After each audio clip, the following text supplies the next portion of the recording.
Leave it. Great. Good afternoon, warriors. Audible. Perfect. Great. Let's see where we are. Where are we, ma? Matala Mustama. Mustama. நான் முடிச்சிட்டேன், நீங்க படிச்சிட்டீங்களா? Clubbing முடிச்சிட்டோமா? Have we done clubbing? Okay, we're done with clubbing, we're done with set off, chapter 6A, 10AA, AMT, 115 BSc will auto flow. Done, no? Okay. Let's complete the smaller ones also, no? Income which does not form part of total income. Adala mudichidalam so that we are a little safer. Okay, going to page number 186.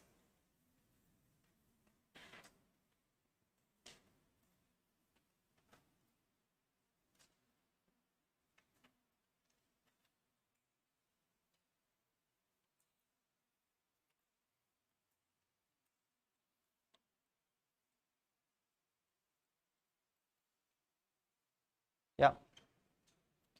Completing the smaller leg of the chapter so that we can come to the balance ones. We are in page number 186, which talks about income which does not form part of total income. Yes, we are into exemptions basically. We are into exemptions. Let's first understand what is the difference between an exemption and a deduction.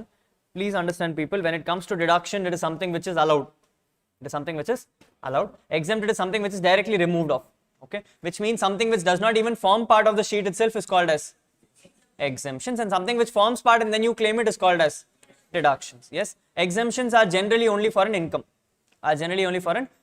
Yeah, negative income meaning loss, that also is exempted.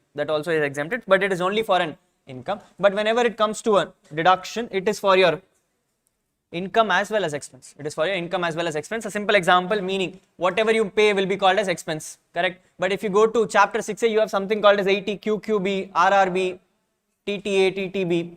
All these cases, what we have told, it is a deduction of income. It's a deduction of income, so it can be both income or a expense. Either way it can work. The next rule is that, boss, when it comes to expense, when it comes to exemption, there should be an income for you to exempt it.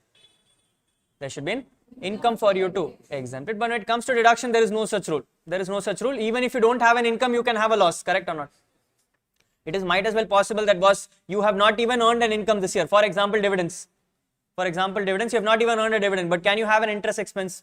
Possible, definitely possible. So it is not required that you have an income for you to have a deduction, but exemption. But when it comes to deduction, you're mandatory required to have something for the purpose of claiming a deduction. Yes or no? These are what the examples are. Coming to the what is important from exam perspective, nothing is important except for the first item, called as amount received from a member of HF. Any amount you receive from a member of HF will become exempt from taxes. Next one, amount received from partner or partnership firm. Partner or partnership firm? Firm. Any amount received from a firm by the partner is exempt. Any amount received from the firm by the partner is exempt from taxes. Yes. Apart from that, you can just take this note also. I think this has come in question once, where it says that any kind of interest income which is earned on an NRE account. Basically, who are having an NRE account? Anyone who has an NRE account. What is NRE account? Non-resident external account. If there is any kind of income which is earned from the NRE account, it is assumed it is outside India. Therefore, they are exempting it from taxes. Apart from that, you can ignore everything else. Apart from that, you can ignore everything else. Everything else is a simple logic. Use the C word. If you don't understand the word, it is exempt from taxes. Check, no? Pension received by government from Paramveer Chakra, Mahavir Chakra, Veer Chakra, and then there is this thing,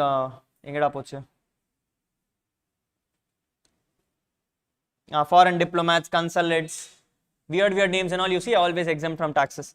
And I think the last one which is there from exam is Sikkim is individual. They're basically coming and saying, if you are any kind of Sikkim person, whatever income you earn from Sikkim will be exempt from taxes, and apart from that, whatever passive income you have will be exempt from taxes. What is passive income, people? Example.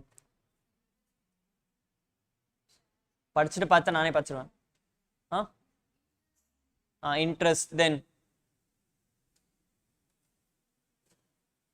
What are your passive incomes, people? Incomes which you are not expecting to come. It was not your main intention, but it automatically came.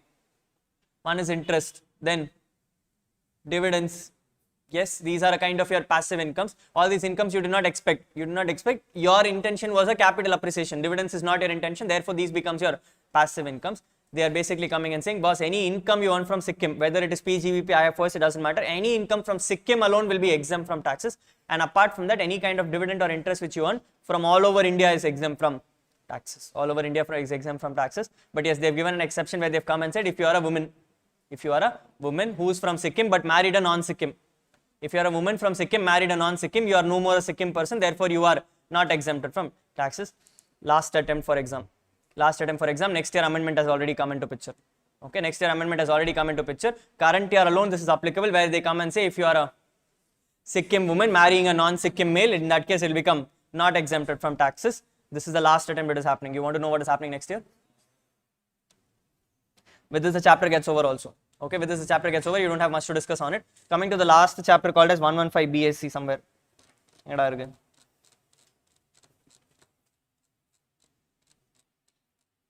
Yeah.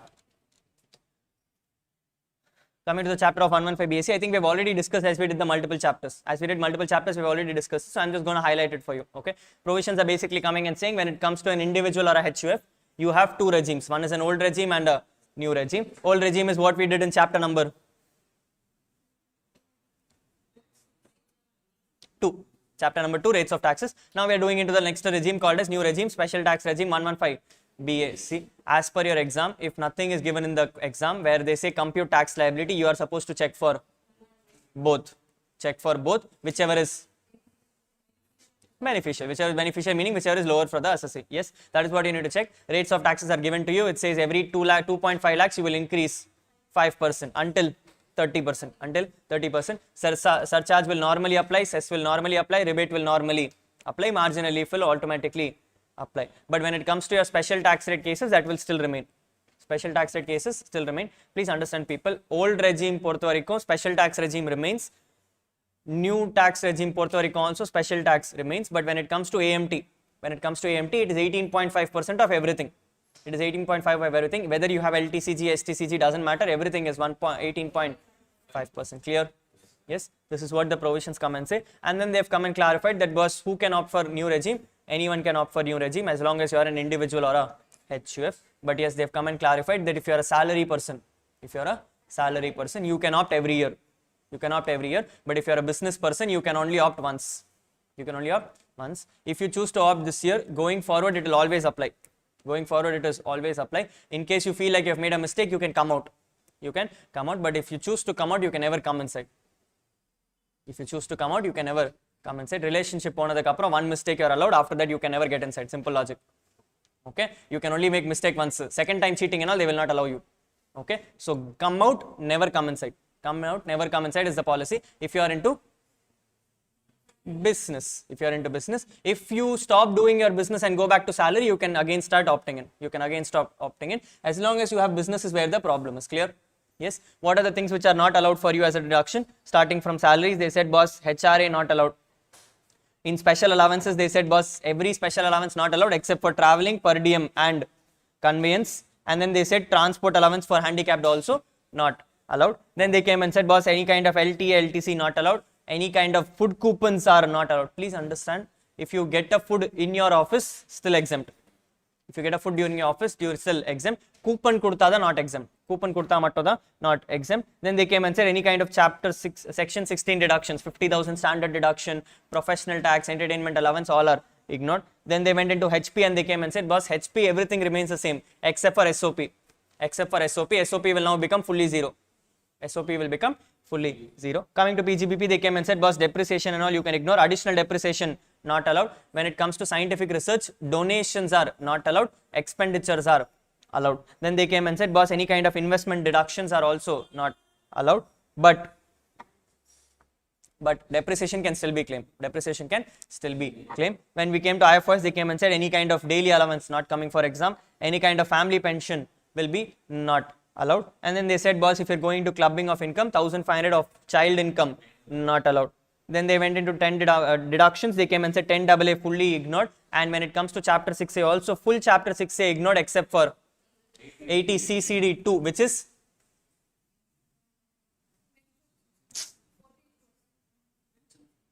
employer contribution to NPS. Employer contribution to NPS. Then 80 JJAA. 80 JJAA talks about your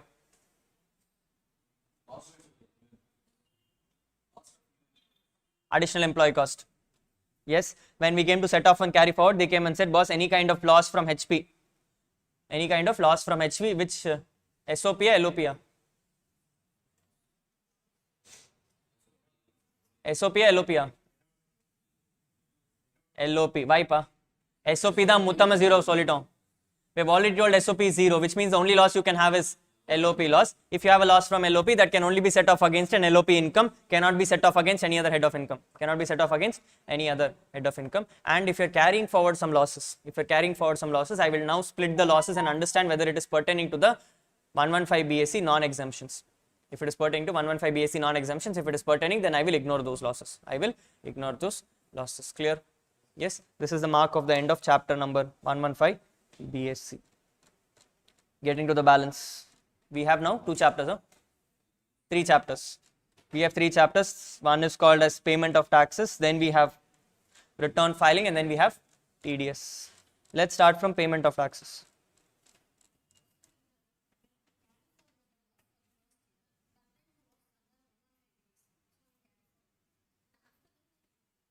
The moment you opt in 115 BSc, loss is ignored.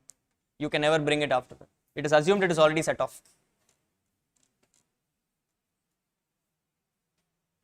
Shall we? Yes. Completing the balance, small chapters for your exam perspective. First, the smallest chapter from your exam is called as payment of taxes. In your ICA study material or your faculty's classes, I am assuming this would be part of your return filing. I am assuming this will be part of return filing or a part of a TDS chapter. Either way, I have put it separately into my chapter because we have an amendment in the current year. I will discuss the amendment with you next class, tomorrow. I will discuss the amendment alone next class because it takes a good amount of time for me. So I will stick to this payment of taxes, ignoring the amendment, then complete my return filing, complete my TDS. Tomorrow we will discuss about our amendment along with our comprehensive questions. Clear? Yes. So starting from this chapter called as payment of taxes, basically what happened is when it comes to your income taxes, whenever it comes to your income taxes, we said that boss, you need to compute your tax and then pay your tax also. Income tax asked a simple question: how do you want to pay your tax? We gave an option, boss, either it can be during the previous year itself, during the assessment year, or after the assessment year. So they said, okay, boss, how do we do it? We said, boss, during the previous year, let's do one thing. One is option where you deduct it from source, called as TDS. The other option is collected from source, called as TCS. We said, boss, these are all responsibilities on the assessee, on the other person. What should I do? Here is where they came and said, boss, if that is the case, then you do one thing. Every quarter you pay me something called as advance tax. Why are we using the word advance tax? You are paying in advance because you have to compute your tax in assessment year. You need to compute your tax in assessment year, but they are asking you to pay it in the previous year. Therefore, it is called as advance tax. Next year they came and said, no, boss, advance tax all done. Still I have some liability to pay. I will pay in the form of self-assessment tax. Why self-assessment tax? I am assessing my tax right now and I am itself paying tax. Therefore, it is called as self-assessment. It's clear? Yes. So what are the kind of taxes which you can pay? You can pay either TDS or TCS or advance tax or self-assessment tax from inter-syllabus. Final syllabus, you learn something else called as foreign taxes. And you will also learn something called as regular assessment tax. Final syllabus, not important from your inter perspective. In inter, we have something called as TDS, advance tax, self-assessment tax. TDS is in the next chapter, so we are going to discuss 2 things called as advance tax and self-assessment tax. Clear? Yes. Starting from the chapter called as advance tax, provisions are basically coming and saying you are going to pay it during the previous year. Income tax says I am giving you 4 installments. You have to pay it in 4 installments. What is these 4 installments? Every quarter, last month 15th you have to pay. First quarter is April to June, which means you will pay it on 15th June. Then July, August, September, you will pay it on 15th September. Then October, November, December, you will pay it on 15th December. January, February, March, you will pay it on March 15th. This is what the provisions come and say. Now, how much to pay when, Rahul? In first quarter, which is on 15 June. On 15 June, remit 15%. Remit 15%. In quarter 2, which is 15 September, remit 45% together. Remit 45% together. Please understand, people, it is not me asking you to pay extra 45. It is me coming and saying, boss, in case you remitted only 10%, by quarter 2 you should have remitted 45, which means gap irukudhu, cover it up. This is 45 cumulative. 45 cumulative, it is not standalone. Standalone patta, if you have remitted proper 15, next time you will pay only 30. Clear? Clear? Next quarter 3, 15th, you will pay 75%. You will pay 75%. Quarter 4, you will pay 100%. Quarter 4, you will pay 100%. Clear? Not clear?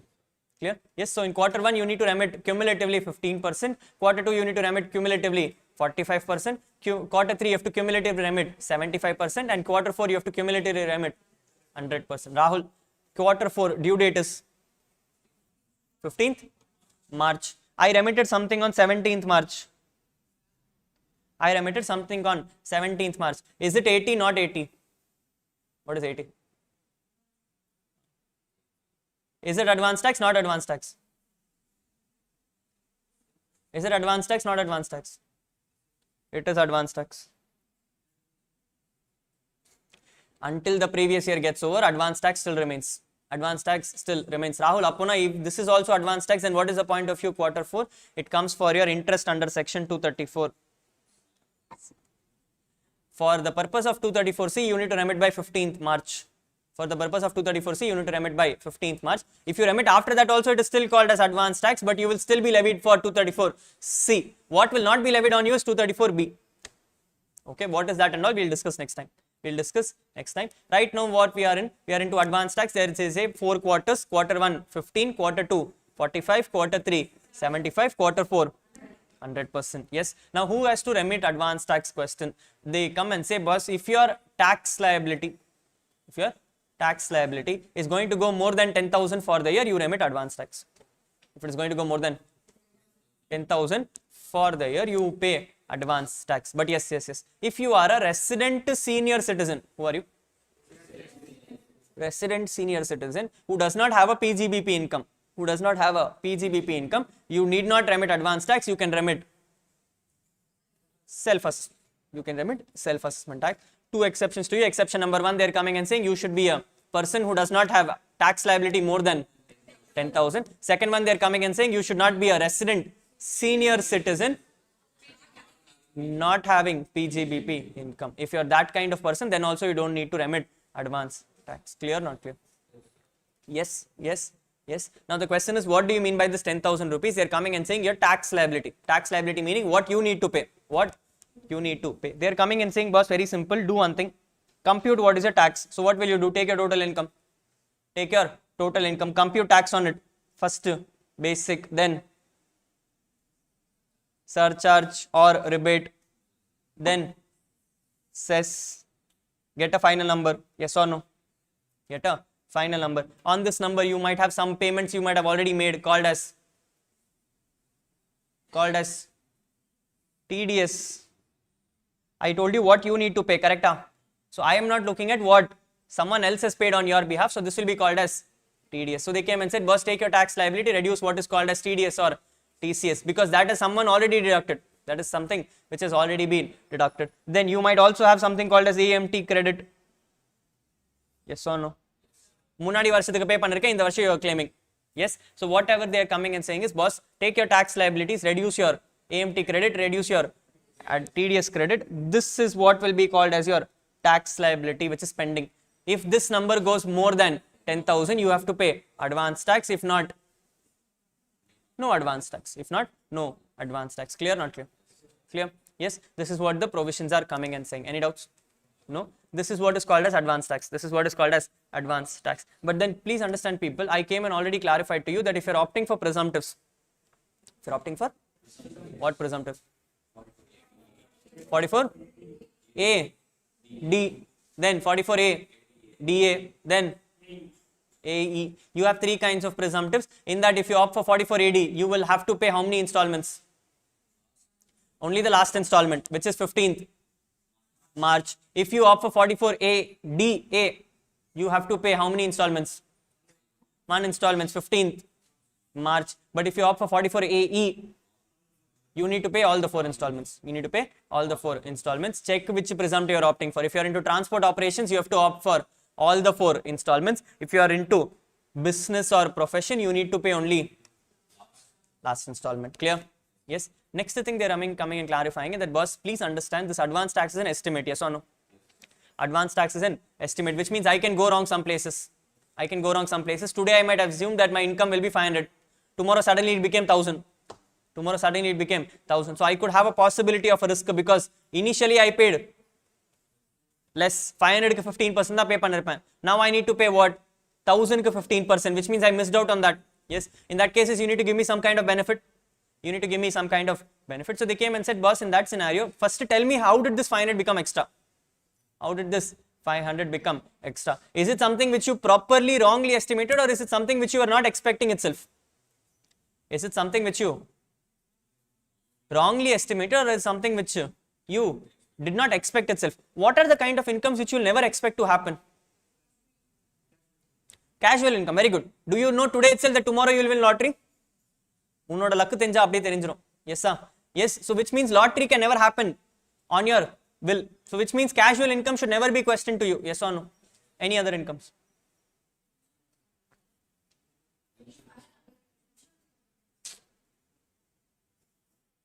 Any other income? Huh? Okay. Summarize everything. All these came into what, ma? Capital gains. Hey, today you will do your regular business properly, but will you today itself come and say, boss, my capital receipts also I will tax it? Will you know that you are going to sell your property today? Will you know government will take your property today? Will you know your fire? Will you know your property will take up fire? Which means any kind of capital gains you can never estimate, correct or not? So they came and said, boss, okay, capital gains also exempt. Next. Anything else? Dividends, very good. Look at it, no? Do you think that you will know today itself that Reliance is going to give you dividends? So dividends is also one item. And last item, this 500 became 1000 because suddenly new business came to you. Suddenly new business came to you. Were you expecting new business? Will you come and say your customer saying, no, sir, I only estimated 500, I will not take your business, I will be poor itself? Or will you come and say, business varda vandiko, unna prasna illa, tax pay panna pannidala? Yes or no? Yes. So these are the 4 kind of incomes which they said, boss, what are the 4 kinds of income? Casual income, capital gains, dividends, any kind of new PGBP income. Any kind of new PGBP income. They came and said, boss, these kind of incomes I cannot estimate when it will happen. I cannot estimate when it will happen. Income tax came and said, in these scenarios, don't worry people. You don't have to pay the tax from quarter 1 itself. You don't have to pay the tax from quarter 1 itself. You can pay the tax from the quarter in which the income is coming. From the quarter in which the income is coming. Very simple example. Let's say you have won a lottery of 1 crore. You won a lottery of 1 crore on 7th November 2022. When did you win? 7th November 2022. Did you know in quarter 1 that you will have to get this lottery income? Can you pay the income in quarter 1? No. Come to quarter 2. What is quarter 2? July, August, September. Did you receive the income in quarter 2? No. Come to quarter 3. September, October, November, December. When did you receive? November. Which means by the end of quarter 3, you know that you have received this income. You are in a position to pay tax on this. Yes or no? That is why the reason they come and say it is 1545 and 75. They're coming and saying, boss, in that scenario, when you know in quarter 3 that you have got this income, when you know in quarter 3 you have got this income, motto income oda 75% pay today itself. When 15th December, 75%. I'm not asking you to 100% because you still have one more quarter. You still have one more quarter. 75% of that income tax you pay in quarter 3. you pay it in quarter 3, and then balance 25% you can pay it in quarter 4. Clear? Not clear? Yes. So the provisions are coming and saying if you have any kind of income of the 4 limbs, what are the 4 limbs? Casual, capital gains, dividend income, new PGBP. In any kind of these 4 incomes, you can pay the advance tax starting from the quarter in which income is received. Clear? Yes, yes. Rahul, I received the income on 16th March.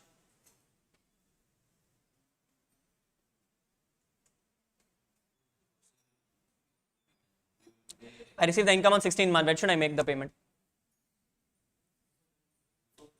Before? Very good. Before make it 31st March. Yes, I told you, no, until 31st March it is still 80. It is still 80. So for these incomes you pay advance tax before 31st March. How much? Not 100%. Not 100%, you make it before 31st March. If you make it before 31st March, good for you. 234B will not apply. If you don't make it before 31st March, 234B will apply. C will anyway not apply. C will anyway not apply because C stopped on 15th March itself. C stopped on 15th March itself. Clear? Yes, yes. This is the provisions of advance tax. Read. Advance tax refers to payment made by the assessee in the previous year in which the income is earned and is taxable. 80 will be estimated as follows. Tax on the estimated total income. TDS actually deducted. Relief received under 89. AMT kind of credits, and advance tax payable will be the final answer. You are required to pay advance tax if your total tax in the current year is more than 10,000, or if you are not a senior citizen having PGBP income. Having PGBP income. Due dates are given to you 15th September 45, 15th December 75, 15th March 100%. But if you are opting for presumptive under 44 AD and ADA, you have to pay only last installments. Any kind of taxes paid between 15 March to 31st March is also considered as 80. You can ignore these provisions. And here we would have come and said, boss, if you have any of the following incomes, 234C will be attracted only from the quarter in which you earn the income, because you are required to pay 80 only from that quarter. What are the incomes? Capital gains, casual incomes, PGBP income for the first time, dividend income. Clear? Yes, this is what your 80 looks like. This is what your 80 looks like. What is the last thing called as SAT? Self-assessment tax. Provisions are coming and saying, boss, if you forgot to pay your 80, if you forgot to pay your 80 and you still have a tax liability after March 31st, if you have a tax liability even after March 31st, do one thing, pay the tax in the form of self-assessment tax. What is the pending amount to be paid? We did the computation already for 80. In that one amount you will include called as 80 already paid. So which means you start from basic tax, surcharge, rebate, cess, you will get the tax liability, reduce something called as TDS, reduce something called as AMT, reduce something called as 80 already, you will arrive something called as SAT. You will arrive at something called as SAT. Clear? Yes, yes, yes, yes. Rahul, my tax is 1.5 lakhs. My tax is 1.5 lakhs. My interest under 234C is 20,000. Totally I am required to pay. A total Panama 1.7 lakhs. This 1.7 lakhs has to be paid when? Starting 1st April. Starting 1st April. So what happened is on 5th April, I actually paid 60,000. I actually paid 60,000. Now the problem with me is I paid 60,000, that's all. I paid 60,000 and I need to compute my 234B for the upcoming months. What is 234B and all we'll discuss. What is 234B and all we'll discuss. My question to you, you have paid how much? 60,000. You are required to pay how much? 1.7 lakhs. Now the question is, the 60,000 is pertaining to what of the two?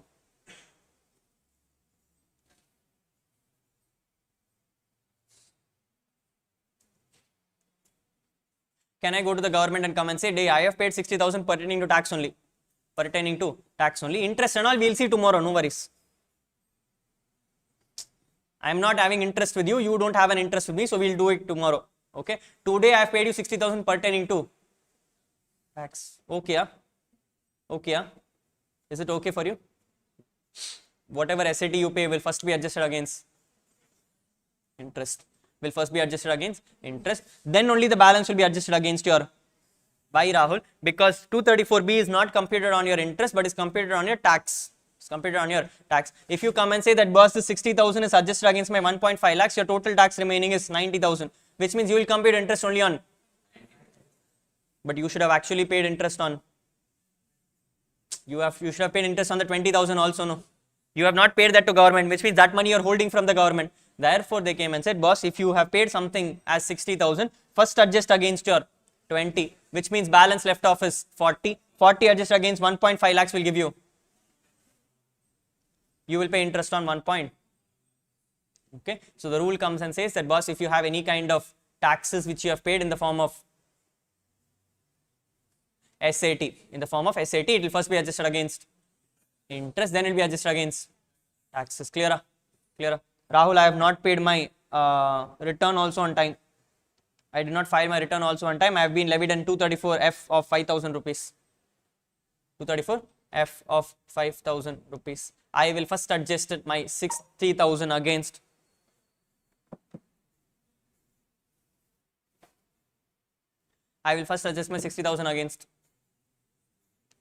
fees or interest. Fees is static, one time offer. So therefore they came and said, boss, adjust it against your fees first, then adjust against your interest, then adjust against your, it's clear? Yes, this is what SAT comes and says. Any doubts? No. Now coming to the point where we are Indians, so we will ask a simple question. Day na pay panla enna panna pora. Standard question from Indians, what you will do if I don't do? Yes, so we came and said, boss, what will we do? We will levy something called as interest. We will also levy penalty, but that is out of your syllabus right now. When you come to finals with me, we will discuss what penalty looks like. But right now we only have interest. So they came and said, boss, if you don't remit whatever I told you on time, we will levy something called as interest on you. We have three kinds of interest called as 234C, 234B, 234A. We have something called as 234C, 234B, 234A. Works in the same order. While it is ABC, we work from CBA. C applies in the previous year. B applies in the assessment year. A applies after the return filing. When I say after return filing, I mean after return filing due date. Okay, it works in the reverse scenario. You start from C, go to B, go to A. Now what happens in 234C? They are coming and saying, boss, I asked you to in your previous year pay something called as 80.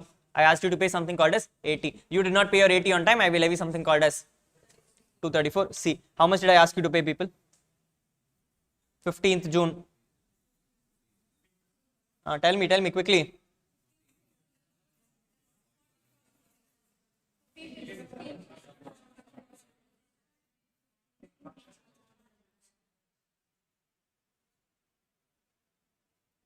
This is what I asked you to pay. They're coming and saying, boss, if you did not remit 15%, I will charge 1% on the shortfall. Let's say I paid only 9%. Balances 6%. 6% into 1% into why? You are looking at 3 months. Is this 3 months April, May, June? Illa is it July, August, September? Understand, people. On 15th June, I asked you to pay how much? 15%. Did you pay the 15%? No. Which means you have kept my money from me for how many more months? Next 3 months. Because next 3 months, I will again check for 45. Which means that 45 already includes the 15 also. So therefore they came and said, next 3 months you have not made me the payment. So therefore it is not April, May, June. It is actually June, July, August. In September, we are going to make the payment. Yes or no? So they came and said, boss, I will levy 1% per month for 3 months.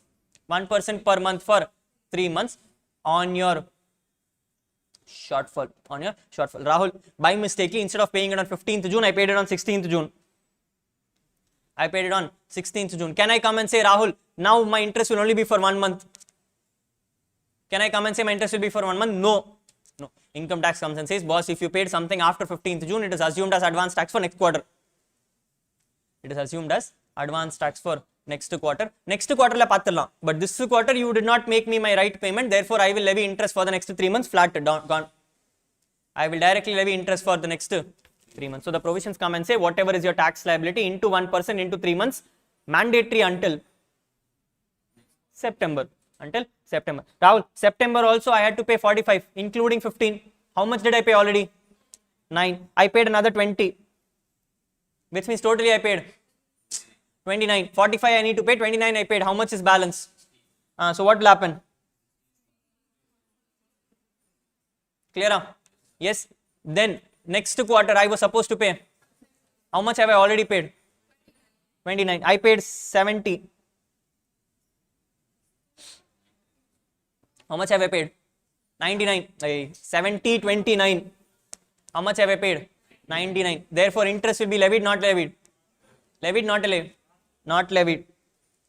Yes or no? Last quarter I did not pay anything.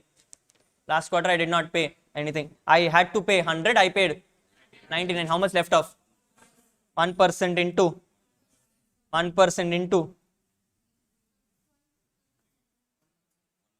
Why? Please understand, March is pending. There is only one more month pending in the previous year called as March. So you will levy only. Yes. So understand how the provisions work. It is 3 months for quarter 1, 3 months for quarter 2, 3 months for quarter 3, 1 month for quarter 4. Clear? Not clear?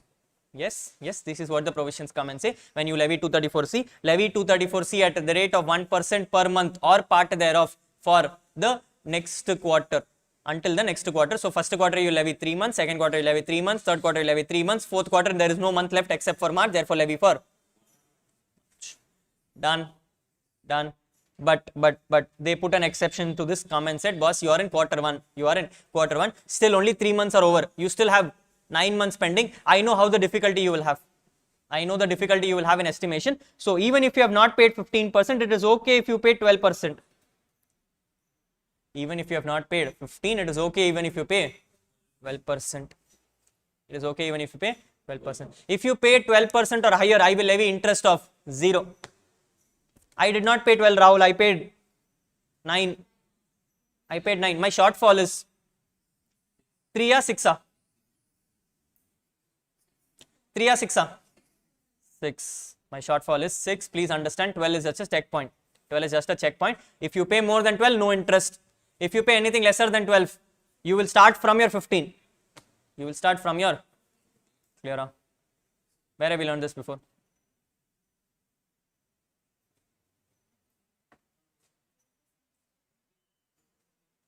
In the Mari or checkpoint vachirukkom. Where have we done it before?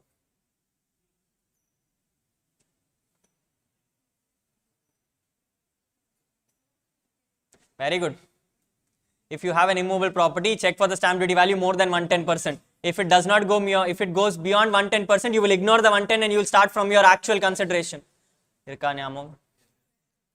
Yes, same provisions. What they are coming and saying, boss, check for the 12%. Check for the 12%. If you are able to check for the 12%, then great, no interest. If it is anything lesser than 12%, you will start from your 15. You will start from your 15. Next one they came and said, if it is not 45, make it 36. If it is not 45, make it 36. You pay anything more than 36, no interest. If you pay anything lesser than 36, start from 45. Start from 45. Balance 2 are the same.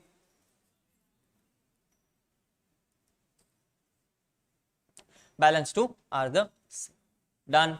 Yes, this is what the provisions of 234C looks like, where they come and say, boss, if you have any kind of advance tax installments to be paid, please make it before 15 June, September, December and March. If you make the payments on time, great. If you don't make the payments, I will levy interest at the rate of 1% for 3 months for quarter 1, 3 months for quarter 2, 3 months for quarter 3, 1 month for quarter 4, 1 month for quarter 4. Quarter 1, quarter 2, special benefit for you. You can pay up to 12% or 36%. If you don't pay, start from the main. Start from the main. And here is where they put and said, boss, if you have 4 kinds of income: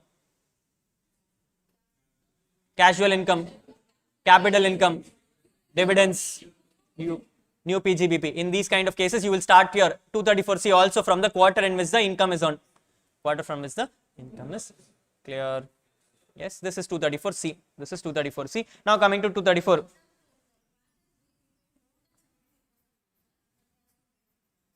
benefit na thiruppi venama kaasu. Benefit na kaasu thiruppi venama. What do you want? You tell me, I will talk to Nirmala. You tell me, I will talk to Nirmala. What do you want? You want refund? Adha, you want refund? You will get a refund if you pay more than 100%.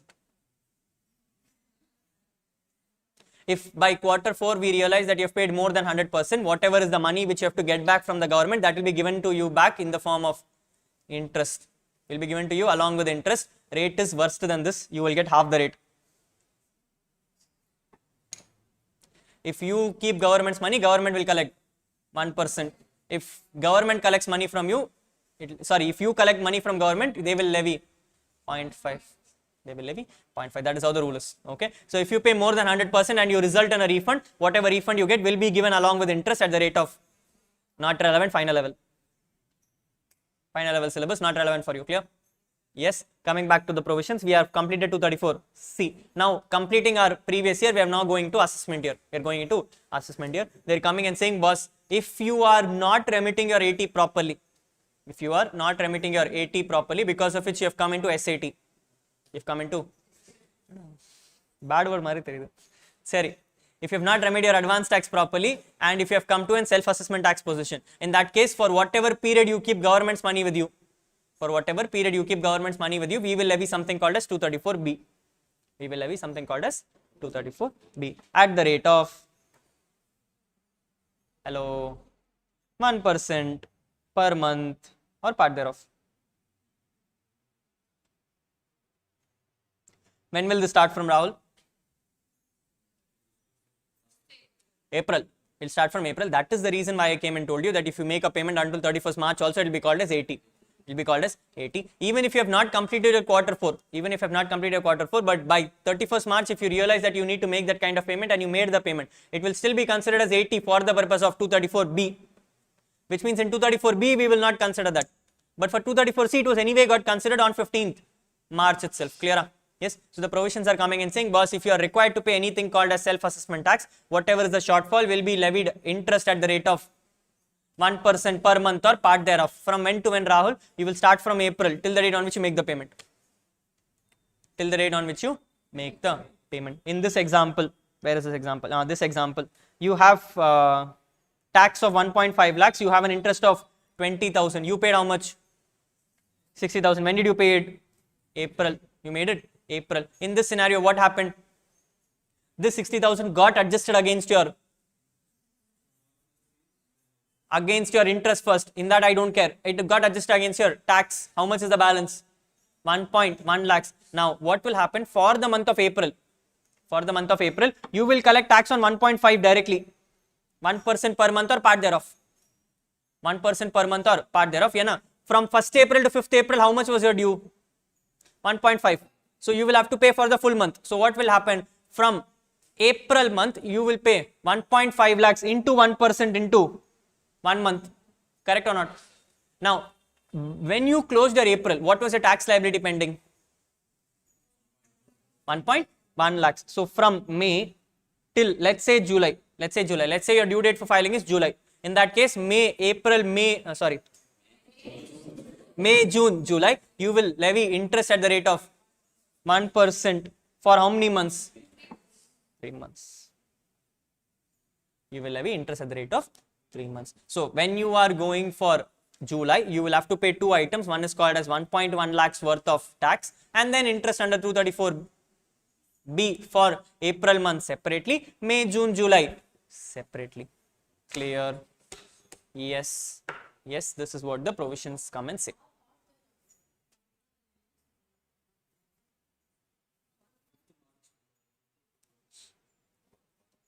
Enama?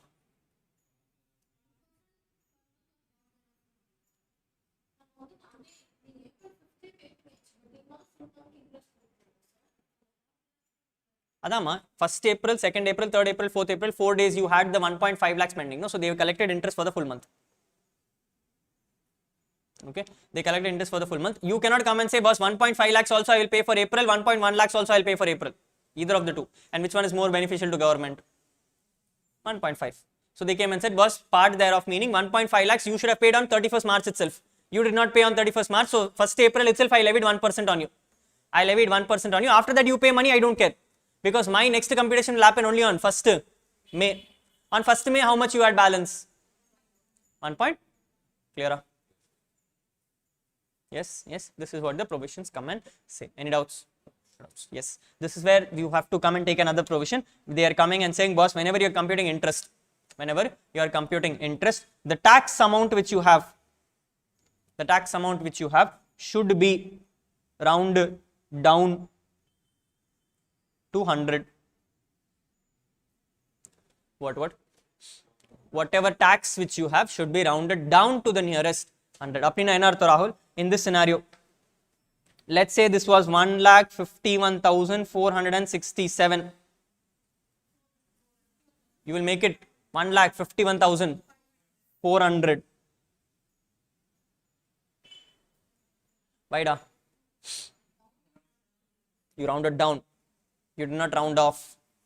If you round off, it becomes 500. If you round down, it becomes 400. If you make it 1,51,999, 900. Clear? 1,51,999.7. 1,52,000. And decimals get rounded off at that very instance. It became 1,52,000. Round down to nearest 100 is also 1,52,000 only. Done. Summa. Yes, it is always round down to the nearest 100. It is round down to the nearest. Correct, Dhamma. Summa is like my sarcasm. Yes, so it is nearest 100 rounded down. It is not round off, it is round down. This is only for the purpose of computing interest. Please understand, your tax is still the same. Only for the purpose of computing interest, you will round down to the nearest 100. You compute your tax, bring the number and then ignore this. Because your tax liability has to be rounded off to the nearest 10. Your tax liability has to be rounded off to the nearest 10. So what will you do? You will take your tax liability, round down to the nearest 100, compute your interest, take your interest, add it to the tax and then round off to the nearest.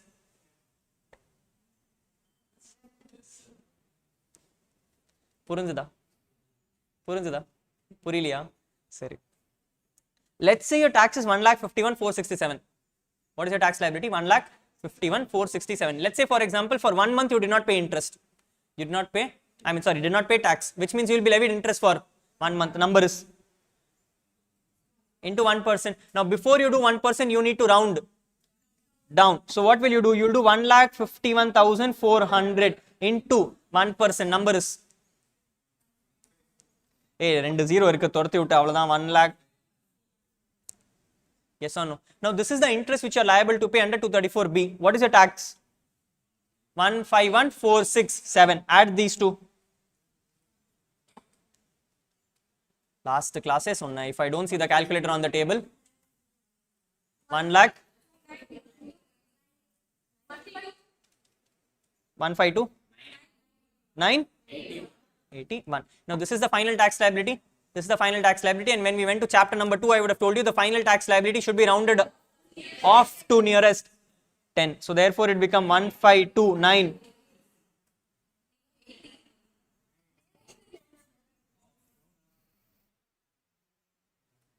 152,980. Clear? Yes. So only for the purpose of interest you will round down to the nearest 100 and then you will add it both and then you will round off to the nearest. Clear? Yes. This is what is your 234B. With this we end the chapter. That's all is there in the chapter. Any doubts?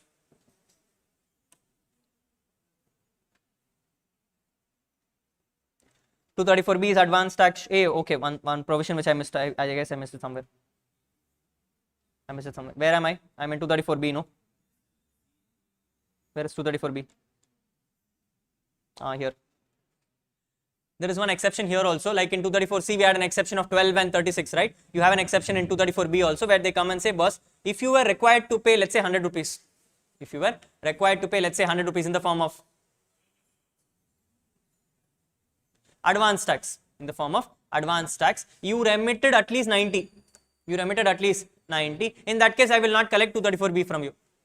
In that case, I will not collect 234B from you. No, no, Rahul. I was supposed to pay 100 rupees of 80. I paid only 81, Rahul. I paid only 81. Interest will be levied on. You paid 81, no, ma? 90 na 10 na? 10 na illa 9 na? Sorry. 19 na 9 na? 19.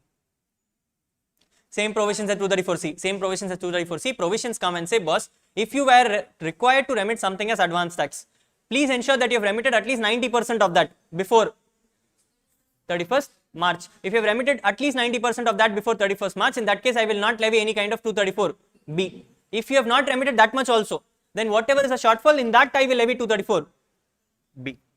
Yes, 90% is the exception scenario for you. Clear? Yes.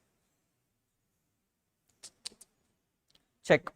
234B, in case of non-payment or short payment of advance tax, 234B will be levied as follows. Any kind of advance tax which is short paid into 1% per month commencing from 1st April till the date of the actual payment. No interest will be levied if the assessee has paid at least 90% of the advance tax liability before 31st March. Where any tax is paid on 1st April, it will first be adjusted against fees, then adjusted against interest, then adjusted against the.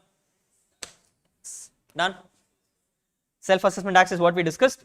Updated return we will discuss tomorrow. Yes, let me see if I have any questions.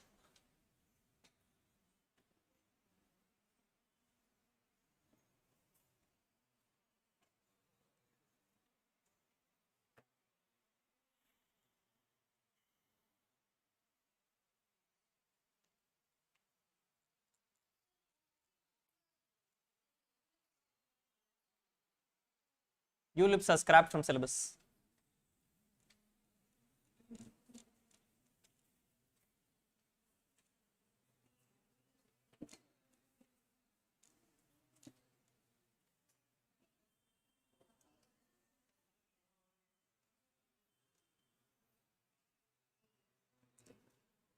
Look at the question. Mr. J is having a total income of 8,70,000, has not paid any kind of advance tax during the previous year, 22-23. Page number 22. Mr. J is having a total income of 8,70,000. For people who have come from my old batches, it is there in your question bank. Okay. Mr. J having a total income of 8,70,000 did not pay any advance tax during the previous year, 22-23. He wishes to pay the whole of the tax along with interest, if any, on the filing of return in the month of July. He is neither paid advance tax, neither paid self-assessment tax until July. Okay. What is the total tax which J has to be deposited as self-assessment tax along with interest if he is going to file his return on 29 July 2023, assuming he does not exercise the options for 115 BSc. Compute the tax and tell me.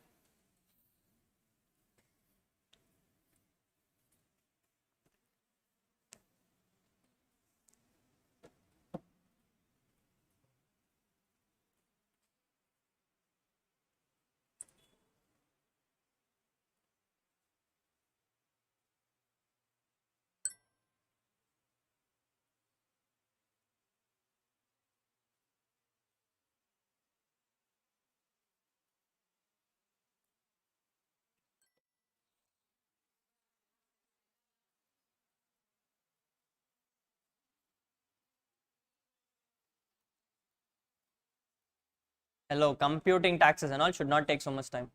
Get me a number.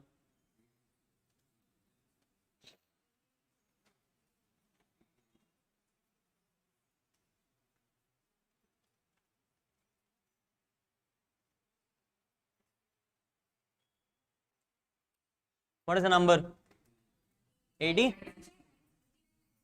89,960. How did you get it? You will first reduce 5 lakh rupees into 8,70,000 minus 5 lakhs into 20%. Into 20% number will get you 3,70,000 into 20% is how much, ma? 74,000. Add 12,500 on that. Number is 490. 460. 4% cess is what?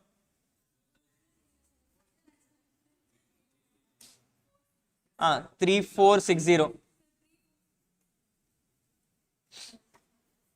89,960 is the total tax which you are required to pay. Is there any TDS in the question?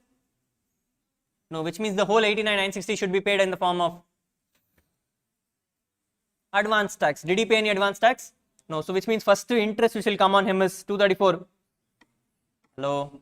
C. First interest is 234. C. On 15th June, 15th September, 15th December, 15th March, he should have paid how much?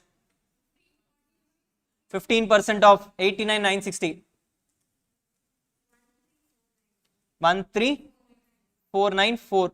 Then 45%. 40,482. 75%.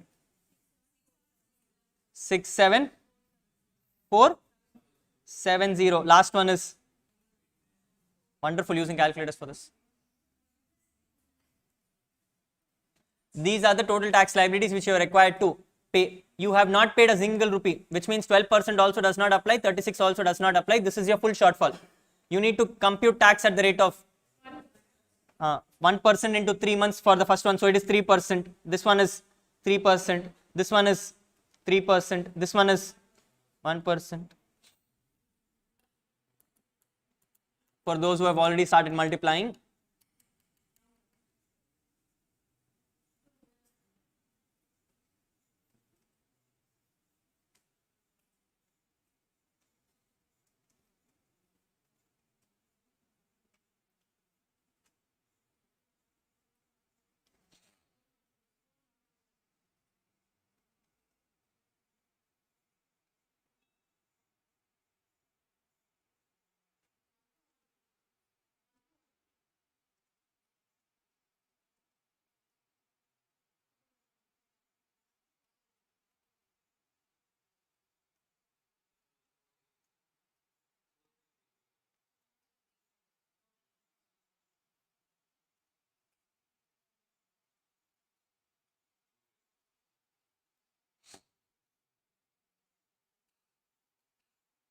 done.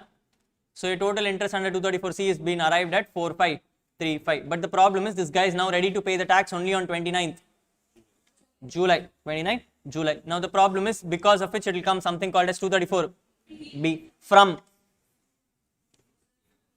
April. So 89,960 is what the tax is. He did not pay 1 rupee also into April, May, June, July, 4 months. Number is, again round down to the nearest 100.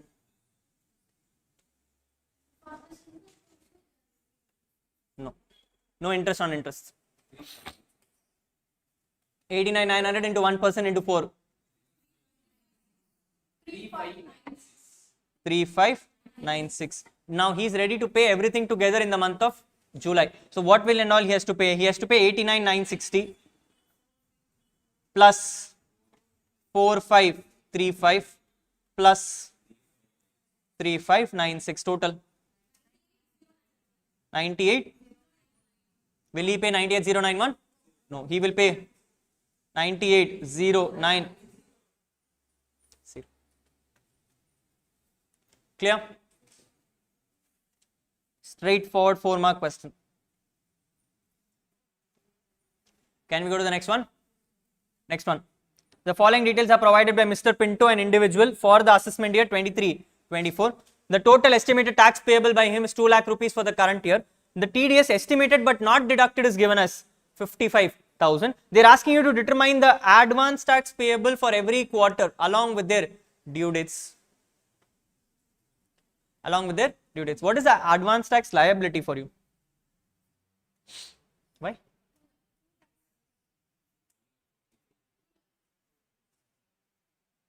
No, question padi. How much is the advance tax liability for you? 2 lakhs. Read the line. It comes and says what? It is a TDS estimated but not deducted. He is thinking someone will deduct, but no one deducted itself. In that case, will the TDS come? No. In that case, TDS will not come, which means the tax liability is 2 lakh rupees, which means you need to pay the 2 lakhs over the next 4 quarters. First quarter is 15th June, 15th,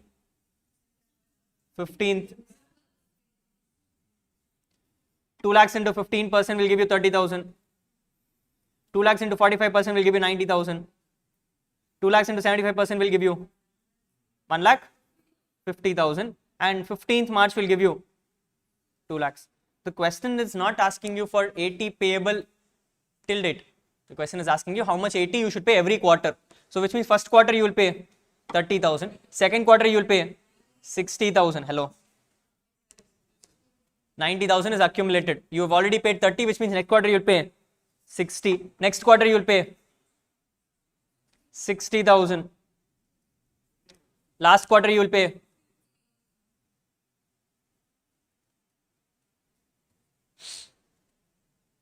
இது எழுதுறதுக்கு 4 mark. The only thing which you could miss out is 55. Careful on that.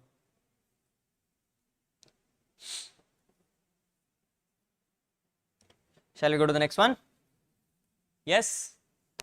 Mr. Sachal, a resident individual aged 54 years, has furnished his income and other details for the previous year 22, 23. Your previous year, previous year.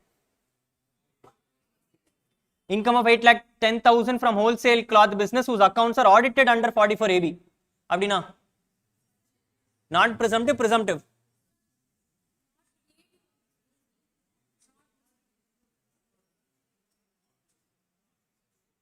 Presumptive, non-presumptive. Hey, presumptive, non-presumptive. Non-presumptive. Books are audited.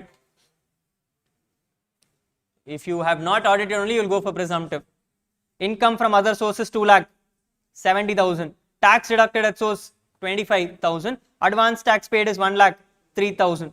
Return of income was filed on 11th December 2023. Within the due date, after the due date. Hello, within the due date, after the due date. After the due date. What is your due date?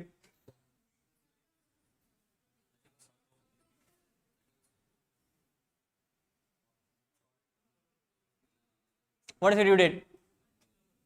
31st October. Your due date is 31st October. You should have filed by 31st October. You failed to file it on 31st October. You filed it on 11th December. What will happen? You will levy the third interest called as 234. A. That is fee. You will levy the third interest called as 234A. What is this 234A? We will discuss now. Question comes and says that return filed on 11th December, you are required to calculate the interest payable under 234. Sandoshma pochu. He doesn't even want to know. He wants to know what 234. Assume that the return of income would be processed on the same day of filing the return and Sachal has not opted for the concessional regimes of 115 BSc. What are the consequences of filing the delay in furnishing return of income? Examine making the required computations in the act. They are simply coming and saying, I want only 234B. Will you compute 234C? Mandatory, no? Will you compute 234C? Yes or no? Why?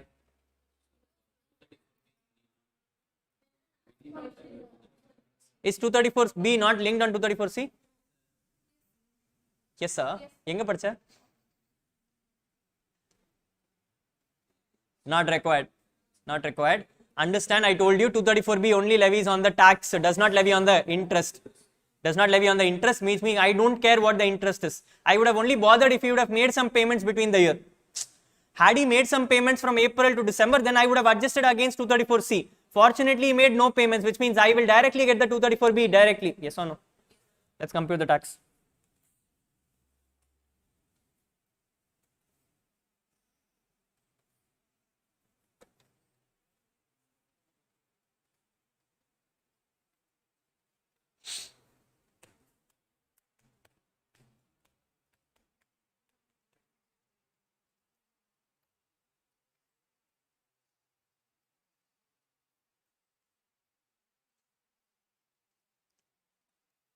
Is it 1,08,500 without cess?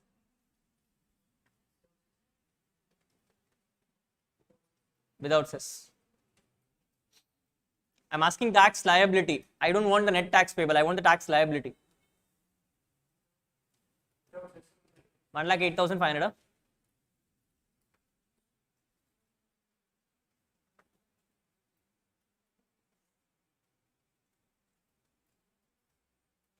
Oh, no, sorry. My number is wrong. 24,000, 1,34,000 something.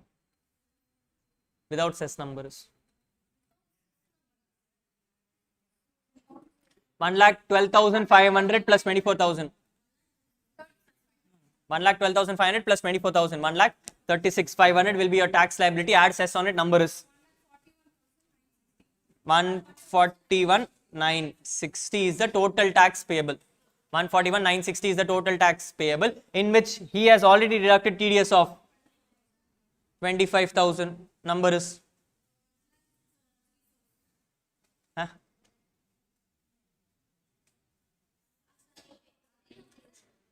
number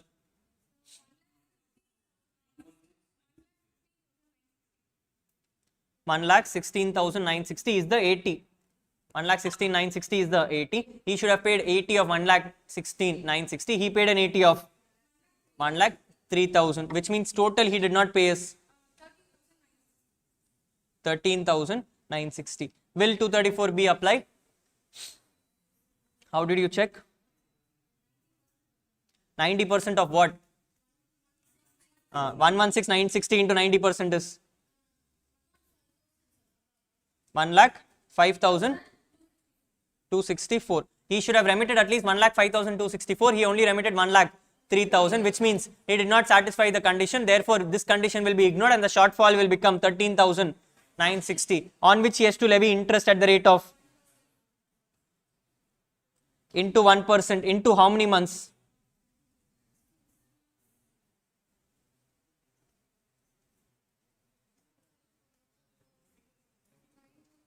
Anu, number of months first. How did you get it? April to December. When did he make the payment? He is going to make the payment when, pa? He's made it very clear that the return will be filed on 11th December, which means he will make the payment on 11th December only, which means until 11th December you never receive the payment. Therefore, it will be April, May, June, July, August, September, October, November, December. How much? 9 months. So 13,960 into 1% into 9 months. Correct? No.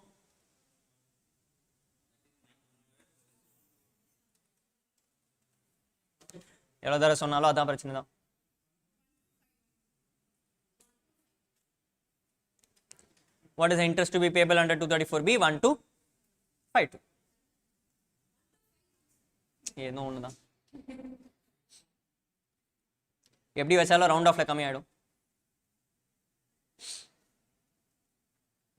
Okay, what is the calculated interest under 234B? 1,25152, whatever it is. Okay, what are the consequences of delay in furnishing return of income under Income Tax Act? You will get a late filing fee. Next, you will levy something called as 234A. Next,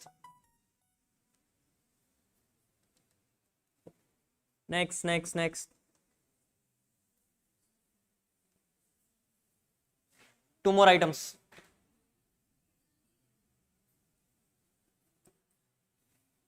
Next, Solta. Very good. What is the provision? படிச்சோமா படிக்கலையா? அப்புறம் என்ன? Any losses other than HP or UD will not be allowed to be carried forward. One more.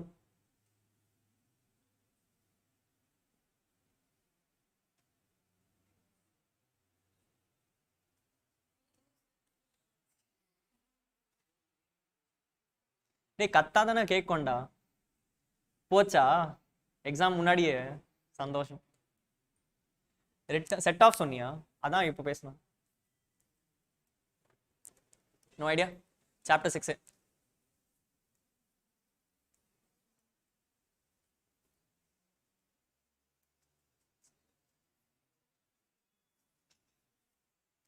No? Any kind of heading C of chapter 6A will not be allowed as a reduction. Any kind of heading C of chapter 6A will not be allowed as a reduction, which means 80 JJ AA QQB and RRB is not allowed. Any kind of heading C is not allowed. 4 items which are not there in which are there in inter syllabus. 234A, late filing fee. Any kind of losses cannot be carried forward unless and until it is a HP loss or a UD loss. Then any deduction under heading C will not be granted to you. Okay, these are the 4 consequences of filing your late return. Mr. Money, a resident individual, sold a plot of land on 20th March 2021. Long-term capital gains on such plot is given as 5 lakh rupees. Since he had no other income during the previous year, he did not pay any advance tax installment. You are required to calculate the amount of advance tax payable by Mr. Money, if any. Basis your answer relating to the provisions of advance tax, you are required to, base your answer on the relevant provisions in relating to payment of advance tax on income from capital gains and advise Mr. Money suitably so that liability on late payment cannot arise. Question purinjada? What has happened? There is a guy called Money, resident individual, sold a plot of land on 20th March. Long-term capital gains is given as 5 lakh rupees and he has chosen to pay no advance tax. They are asking you, when should he latest pay the advance tax? When should he latest pay the advance tax? What is the amount of advance tax to be paid and what are the provisions on it so that he does not have any kind of default on it?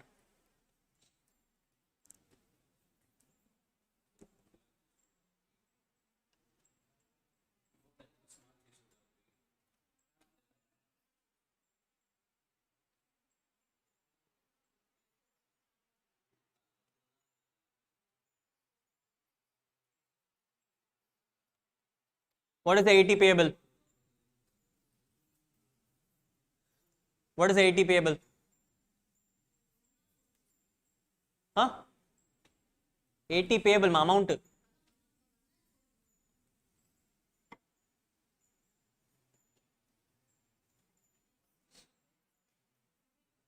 எப்படி தெரியும்? அவனுக்கு தான் தெரியும்.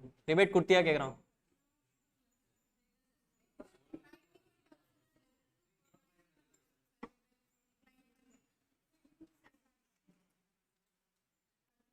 Anyone else? 1,04,000. 91,500.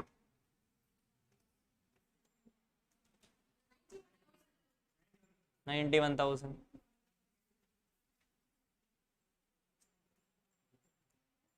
Anyone else? 91,000. No, he's still trying, Maya. Let's appreciate his efforts. He is not happy with your answer. You're happy with his answer? Happy with the answer? Okay. Anyone on the back not happy with the answer?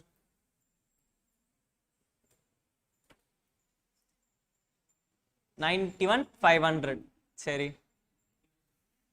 91. All in. Unanimously. Either it is 91,000 or 91,500. Yes, sir? எப்படியா 500 உனக்கு எங்க extra குத்துன்னு இருக்க? They are telling you 91,000 not 91,500. Huh? Seri cess is before rebate ra. I'm sorry, cess is after rebate ra.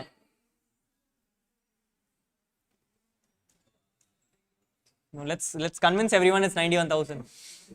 91? என்னடா?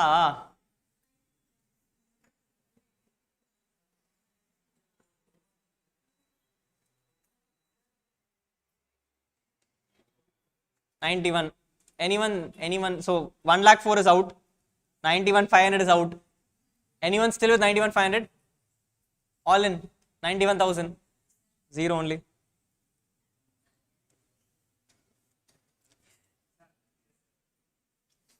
எவ்வளோ வாட்டி சொன்னாலும் அதே பிரச்சனை தான்.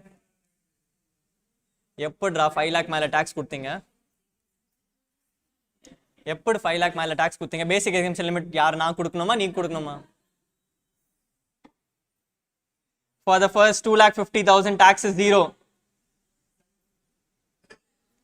For the balance 2.5 lakhs it will be at the rate of 20%. Number is 50,000 minus 12,500 of rebate. இப்போ மட்டும் 37,500 add 4% cess 39,500. சரி ஏதோ டே 5ல சொன்னீங்க சார், இனிமேல பார்த்துடலாம் சார் அப்படி அடிச்சிங்க. யாரும் தெரியல அது. ஏதோ someone came to me, sir day 5 நான் நெக்ஸ்ட் கிளாஸ் நீங்க பாருங்க சார், நான் பண்ணி தரேன், கரெக்டா பண்ணி தருவேன். இல்லைன்னா அட்டெம்ப்ட் எழுத மாட்டேன். யாரா அந்த ஆளு? கிளம்பிட்டான், இன்னைக்கு வரல, தப்பிச்சிட்டான்.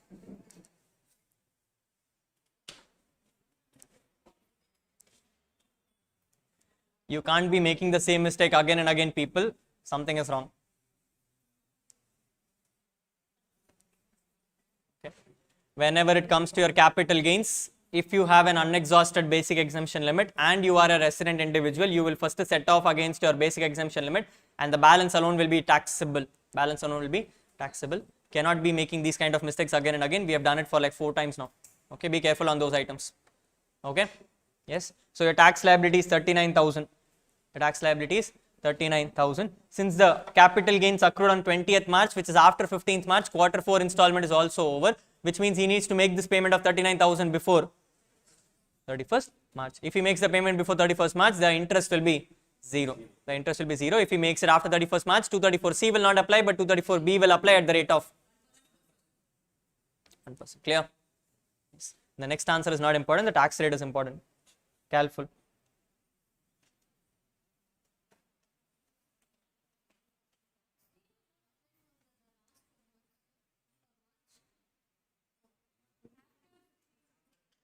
You made the payment. Done. Entering the next chapter called as return filing. Okay. Entering the next chapter called as return filing. I'm clarifying it right away. In the middle of the chapter, you will find somewhere called as updated return, ignoring those part of provisions. Okay. Entering the chapter called as return filing. Basically, the provisions are coming and saying, boss, if you remember your golden rules, we started from step number 1, ended up until step number 14, I think. Ended up until step number 14, where we said you have to compute your final tax liability. Okay. Step number 15 is where we came and said, boss, you now need to file your return of income. So we are into step number 15 of our golden rules, coming and saying that we need to file our return of income. First question which they asked is, who should file your return? Who should? Sorry. First question they asked is, who should file your return? They came and said, boss, anyone who is generally liable to tax is to file a return. Anyone who is generally liable to tax is to file a return. Meaning, a company and a firm, do you have a basic exemption limit? Do you have a basic exemption limit for a company and a firm? So should they file a return? Mandatory. Yes. For anyone else who has a basic exemption limit, they came and said, boss, if your gross total income is more than the basic exemption limit, file a return. What? Gross total income is more than your basic exemption limit, you need to file a return. Please understand, it is not your total income, it is your gross total income. Okay. Even though you are going to pay tax on your total income, for the purpose of return filing, you will check your gross total income. Here is where they put an extra addition and they came and said, boss, it is not just gross total income, it is gross total income ignoring any kind of 54 exemptions which you have. Any kind of 54. What is 54 exemptions? Capital gains. Capital gains 54 EC, 54F, 54. 54F, 54 EC, 54B and D for those who read it. 54B and D for those who read it. For those who do not read it, doesn't matter. Okay. If you take your gross total income, remove all those exemptions which you claim, and if that amount is more than your basic exemption limit, you are mandatory required to file your return of income. This is what the provisions come and say. Rahul, I have no gross total income in the current year. I have no gross total income in the current year, or it is less than the 2,50,000 limit or 3 lakh or 5 lakh limit. Should I file my return? Yes. Should I file my return? Yes. When? There are certain scenarios where they have given to you, where they have told they have to mandatory file your return of income. Scenario number 1, they are coming and saying, if you have a current account, what do you have? If you have a current account and you have deposited more than 1 crore in that current account, you need to mandatory file a return, whether or not you have an income in the current year. Whether or not you have an income in the current year. It's not a current account, Rahul, it's a savings account. Half of it, meaning 50 lakhs. If you have deposited more than 50 lakhs in your savings account, then also you need to file a return of income. Then they came and said, boss, if you have gone for a foreign travel, or sponsored someone else's foreign travel, I don't care. You should be the one making the payment. If you are the one who's making the payment and you've made a payment more than 2 lakh rupees for a foreign travel, you need to file a return. Question to you, simple example, what is happening? Wife has traveled for Bali trip. Switzerland trip. Your wife has traveled for a Switzerland trip and you have made all the payment, obviously. Yes, in that case, who needs to file the return? Husband or wife?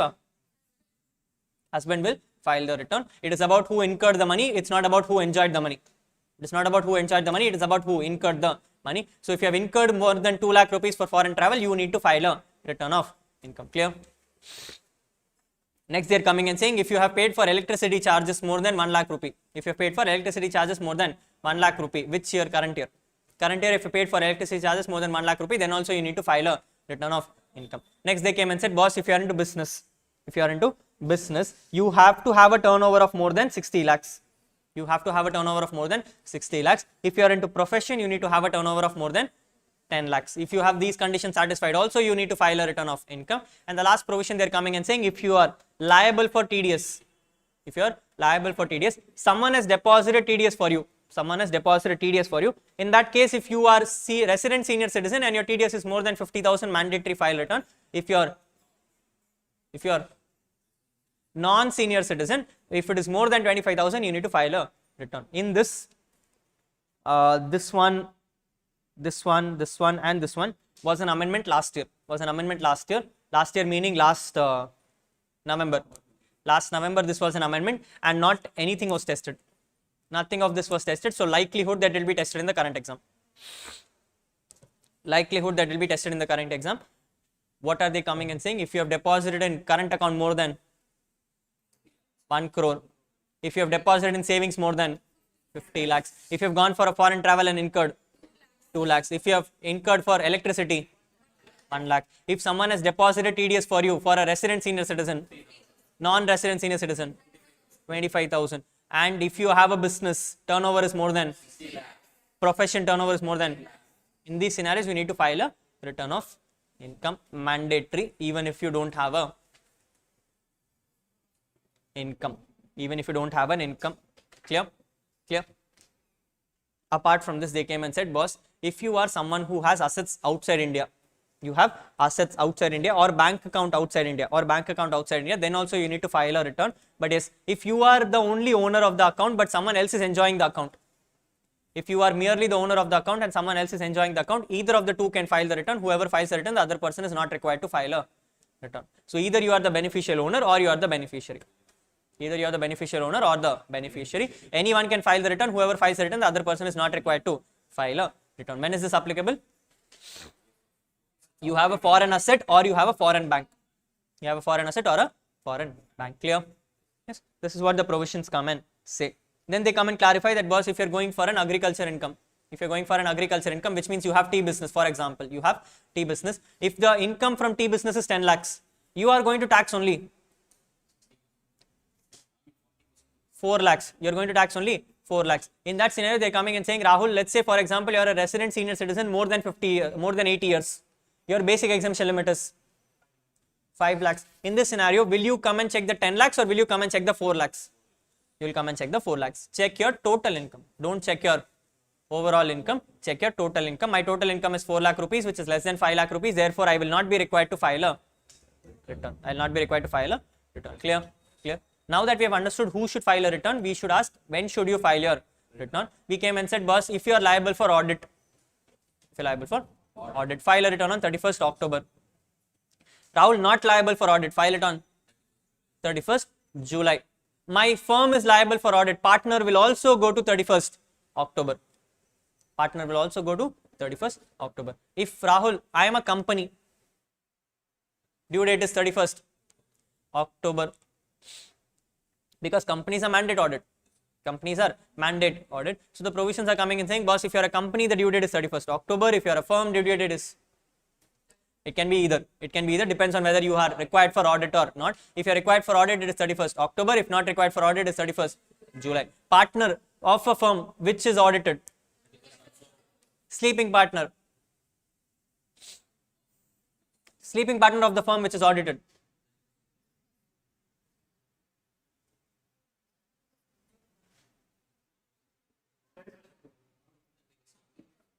Last year's amendment, 31st October. Last year, Variko, it was active and sleeping partner difference. Now they came and said, no, nothing doing, boss. Any partner of the firm which is liable for audit, everyone has to file the return on 31st October. Everyone has to file it on 31st October. MCQ question for you, so be careful. MCQ question for you, so be careful. In case the question comes and says you are a sleeping partner of a firm who's liable for audit, your due date becomes 31st. Clear? Yes, Rahul, I did not file my return on time. What to do? You will be liable for 4 items. A, F, no carry forward losses. Heading C of chapter 6A. Let's understand all the 4 items. First item is 234A. First item is 234A. Provisions are coming and saying, boss, if you did not file your return on time, from the next day, I will start levying interest at the rate of 1%. From the next day, I will start levying interest at the rate of 1%. Till when will I levy, Rahul? Till the date on which the return is filed. Till the date on which the return is filed. So it is 1% per month or part thereof from the date on which the return is, due date is over till the date on which the return is filed. I will levy this 1% on what, Rahul? Levy the 1% on whatever amount not paid until the due date. Levy 1% on whatever the amount is not paid until the due date. So if my due date is 31st July and I have paid all the money until 31st July, my 234A will become 0. I, Rahul, had to pay 5 lakh rupees. I paid 2 lakh rupees until 31st July. After that, I paid 1 lakh rupees on 31st August. But I filed my return in December only. They come and say, boss, 5 lakhs less than 1 lakhs you paid. So 4 lakh rupees until December you will be liable. I will not give you the benefit coming and saying 1 lakh you cannot set off. You will still be liable for interest on that 5 lakh rupees until December. Clear? Same rules of round down to the nearest 100 will apply. Next one was 234F. Next rules was 234F. Provisions come and say, Rahul, if you have not filed your return on time, no worries, you can file it until 31st December. But if you did not file your return on time, you will be levied a late filing fee of amount 5,000 rupees. If you are not filing a return on time, you will be levied a late filing fees of 5,000 rupees until December. Per day or one time? One time you will be levied a late filing fees of 5,000 rupees. But Rahul, I am a poor person. I'm who? Meaning total income below 5 lakh rupees. If my total income is below 5 lakh rupees, the 5,000 will become 1,000 rupees. If you are poor, you will levy 1,000 rupees. If you are middle class or rich, you will levy. Correct? Yes, this is what the provisions are for 234F. Next, carry forward we already discussed, and heading C also we already discussed. These are the 4 implications for you. Any doubts? No. Provisions are like this. They are coming and saying, Rahul, I need to file my return. I forgot to file my return. You can file it as belated. Until 31st December. Rahul, I filed my return, but I found some mistakes in the return. I can file a revised return. Until 31st December. Same provisions. Rahul, I filed a belated return. Can I revise it? Yes. Can I revise a belated return? Yes. Till what date? 31st December. Rahul, I filed an original return. Can I revise it? Yes. Until 31st. Rahul, I filed a revised return for my belated return. I want to revise that return. I filed a belated return, revise that return, again want to revise the return. Allowed, not allowed? Allowed. Return filing can be revised for any number of times. Any kind of return can be revised any number of times as long as you do it before 31st. Rahul, 31st December over. Due date itself is over. I don't know what to do now. Can I file a return? Rahul, 31st December over. I had a original return. I revised it once. Second time I wanted to revise, forgot to revise. 31st December due date over. What can I do? Can I do something? What can you do? Can you do anything after 31st December?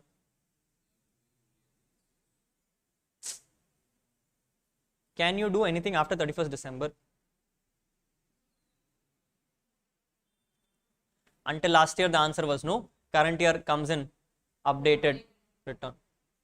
Current year comes in updated return. Until last year you cannot do anything. Until last year you could not do anything, meaning 31st December kapro you are gone.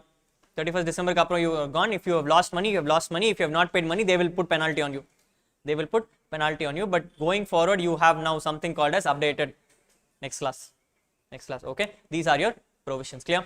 Yes, this is the amendment provisions for the current year. So be careful on those. We will discuss it tomorrow in detail. Okay. Next provision is updated return over, revised return also over. Correct? Yes. Next provision is who can file the return. Who can file the return? Rahul, I am an individual. Who should file my return? I am an individual. Who will file my return? Self will file the return. Rahul, I am not mentally stable. Guardian will file the return. Rahul, I am a non-resident.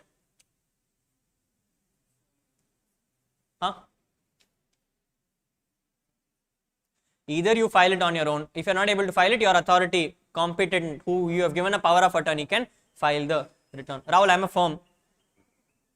Any partner. Rahul, I am an LLP. Designated partner. Rahul, if designated partner not available. Very good. Any other? Major partner. Rahul, I am a company. Managing director. Managing director not available. Any director. Rahul, foreign company. Anyone with the power of attorney. Hey, simple logics, people. I don't have to explain it to you. Clear? Yes, these are what the provisions are. Rahul, the company is into liquidation. Your official liquidator will do it. I am the HUF of the company. I am a HUF. Karta not available. Any adult member. Any adult, male, female.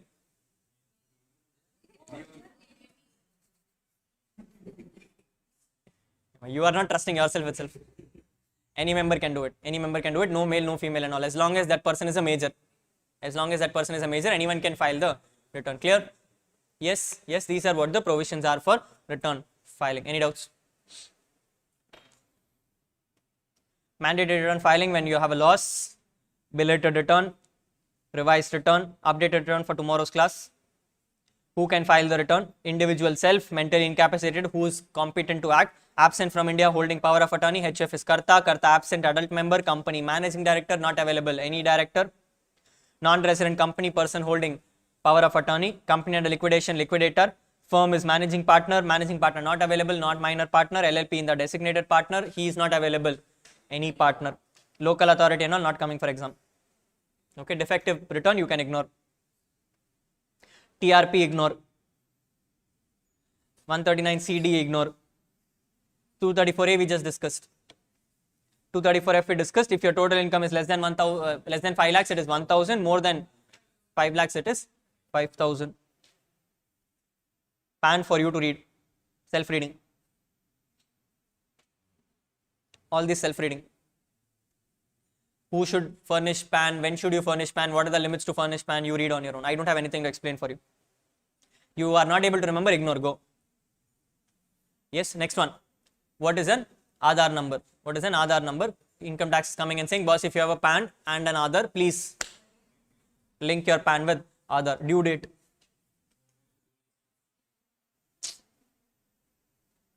Due date to link your PAN with Aadhaar. Very good. This month, 31st March 2023. This is the last due date which is going on right now, 31st March 2023. Don't worry. 31st March, they will extend it again. They will definitely extend it. For the past 5 years, they are extending it. Every month, they will extend it. Okay. So, even now, 31st March 2023, for your exams, it is 31st March 23. But, there is an amendment for your exam where they have come and clarified that, boss, if you have not linked your PAN with Aadhaar after 31st March 22, 31st March 22. If you have not linked your PAN with Aadhaar after 31st March 22, they are telling that we will levy something called as 234H on you. We will levy something called as 234H on you until 30th June, which means April 22, May 22, June 22. If you link it within these 3 months, I will levy a late filing fees of 500. If you link it after June until 2023, until after June, until 31st March 23, I will levy a late filing fee of 1,000 rupees. Rahul, I did not link my PAN with Aadhaar. What will happen? Very good. The PAN will become inoperative. It will assume that you don't have a PAN number itself. It will be assumed that you don't have a PAN number itself, meaning going forward, if you quote your PAN somewhere, it will be treated as invalid and you will be liable for the penalty or the interest or any other special provisions which are applicable on you. After that, you link again, you will get it. You cannot get a new PAN number. That is illegal. What if? How will he get it? How will he get it? As per new rules. Okay, in case you are asking, as per new rules, if you want to apply for a PAN, you need to quote your Aadhaar number, then you will get a PAN number. Okay, it's not that easy in India anymore. Okay, Munadi and all, people used to have 5566 PAN and all, now and all not possible. Everything is linked properly. If you have not linked your PAN with Aadhaar and you choose to ignore your PAN and start with a new PAN, that new PAN you will have to give Aadhaar number. And the moment you give that, what will happen? It is auto linked. It is auto linked. After that, you will not be able to apply for another PAN. Okay, might as well apply for the old PAN itself, easier for you. At least you will not pay interest on it. Yes? Yes, these are what the provisions for return filing. Any doubts? Doubts? Done with the chapter.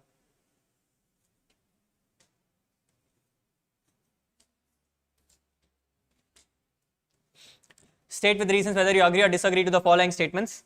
Return of income of an LLP could be verified by any partner. True or false? True or false? False. Why? It has to be done by a designated partner. Only if he is not available, then you will do it by any partner. Time limit for filing return of income for 139(1). In case of Mr. A, total turnover is given as 160 lakhs, 100 of which is received in cash. Whether or not opting for presumptive income is 31st October. True or false? They are saying that the turnover of the person is less than 2 crores. The person wants to file the return on 31st October. They are saying whether he chooses presumptive or not, he will always file it on 31st October. True or false? True or false? Why?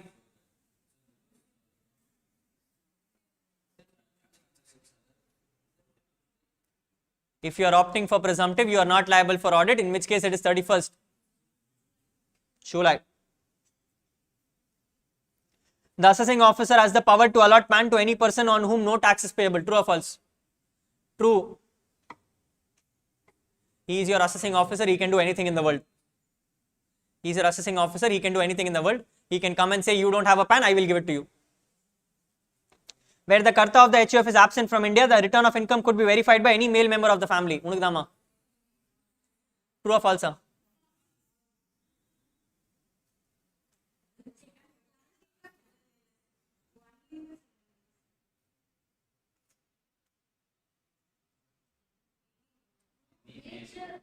Any na soltangla.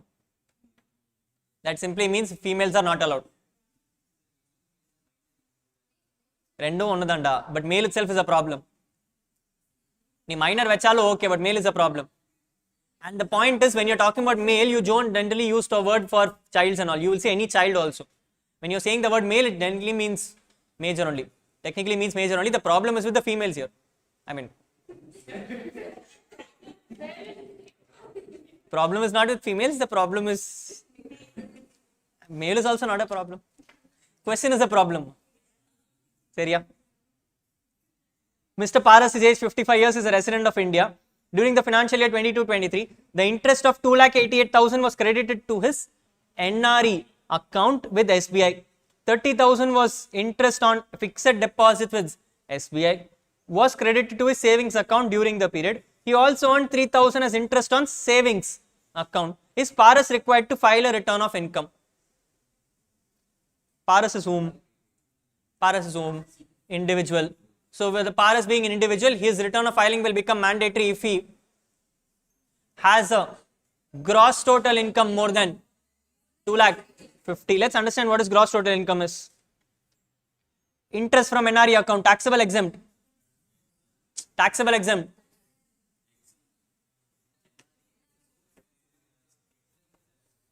Taxable exempt. I want a unanimous answer. Taxable exempt.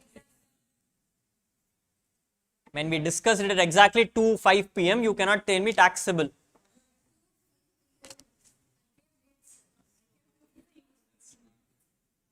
You're writing May 23, no? Yes, any kind of income from NRE account is exempt from taxes. Then you have a interest on fixed deposit with SBI, taxable exempt. Hey, taxable exempt, amount 30,000. Then interest on savings account,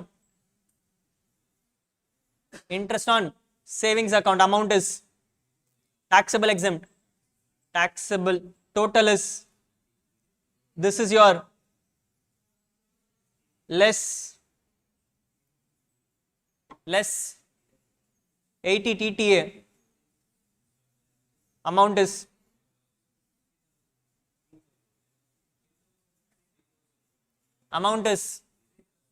3,000.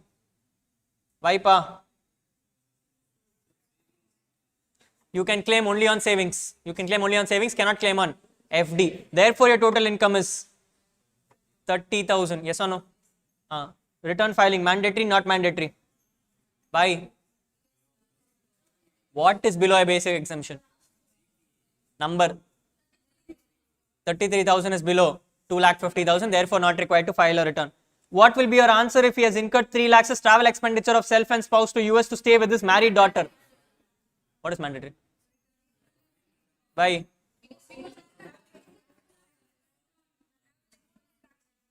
A self and spouse, no? So 1,50,000 for self, 1,50,000 for spouse. It is depending on whoever has paid the income and whoever has paid the expenditure. Expenditure fully has been paid by Paras. Therefore, Paras has to file a return mandatory. Yes. Mrs. Heathel, an individual engaged in the business of beauty parlor, has got her books of accounts for the year ended 31st March 23 audited under 44 AB. Her total income for the assessment year 23-24 is 6,35,000. She wants to furnish a return of income through a TRP. Can she do so? No. Why and all does not matter. No. For those who want to understand, if you are liable for audit, TRP not applicable to you. Not coming in exam, I ignore it. Mr. Vinit submits his return of income on 12th September 2023 for assessment year 23-24 under the consisting of the income under the head salaries, HP and bank interest. On 21st December 2023, he decided he did not claim the deduction under 80 TTA in respect of his interest income from savings bank account. He wants to revise his interest return of income. Can he do so? Examine. Yes or no? Why? Where is he? He's on 12th December, no? Can he do so? Yes. Provisions come and say if you have omitted any kind of errors, you can rectify it before the due date of 31st December. He is ready to do it on 21st December, therefore he can do so. Would your answer be different if we discovered the omission on 23rd March?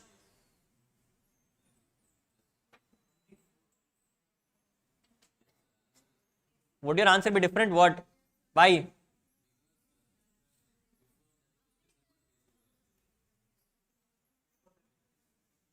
He had to revise his return before 31st December. He did not do it, therefore he cannot do it again. Rahul, updated return and all does not apply when you want to claim benefit.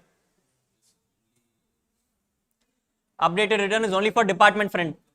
It will only let you pay more taxes. It will never let you reduce your taxes. So not applicable to you. Titriya, you will not. That is the whole problem of the updated return. Done? Yes. This is what the provisions are. Any doubts? No? With this we are done with what is called as return filing. Coming to the next chapter called as last chapter for your syllabus called as TDS.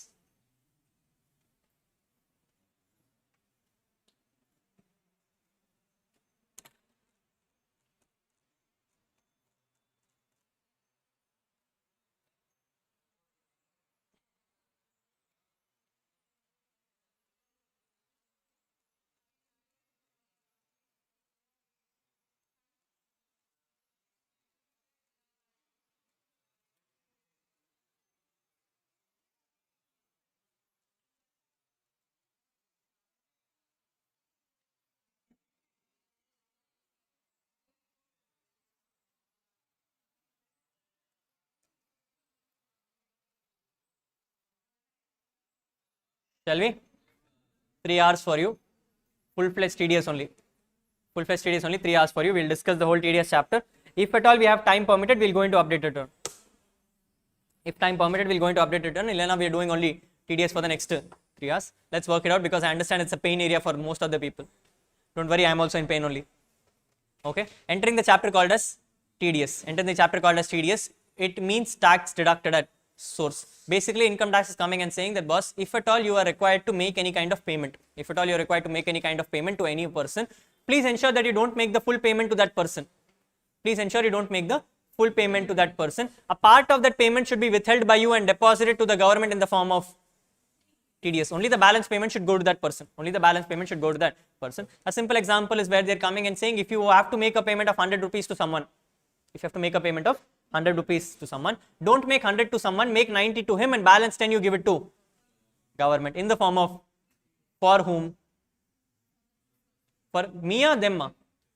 For them. For them. This is what the provisions of TDS is. Question to you, I don't do this, what will happen?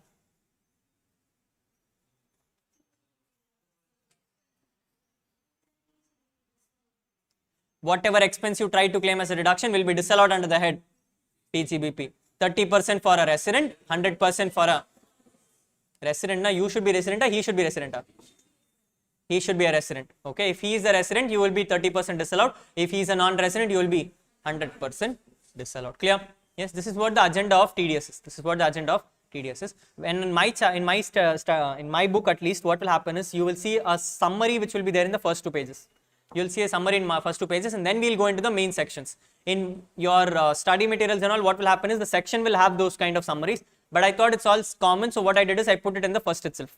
I put in the first itself so that you understand it right away, so that we don't discuss it next. Okay. What we have done is we have tried to jot down some questions. We have tried to jot down some questions. First question is, when should you do TDS? When should you do TDS? Income tax comes and says you will do it on date of deduction or date of payment, whichever is earlier. Date of, not deduction, date of credit. Date of credit or date of payment, whichever is earlier. Date of credit of what?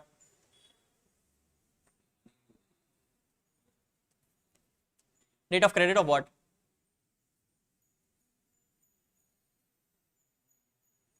Think about your journal entries. Think about your journal entries. How would you credit money to the paid?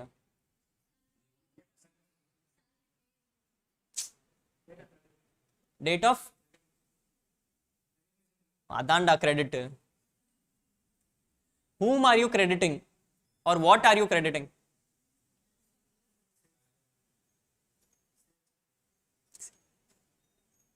Sales na unake expense income ada loose. This is an expense for you. What is entry you will pass?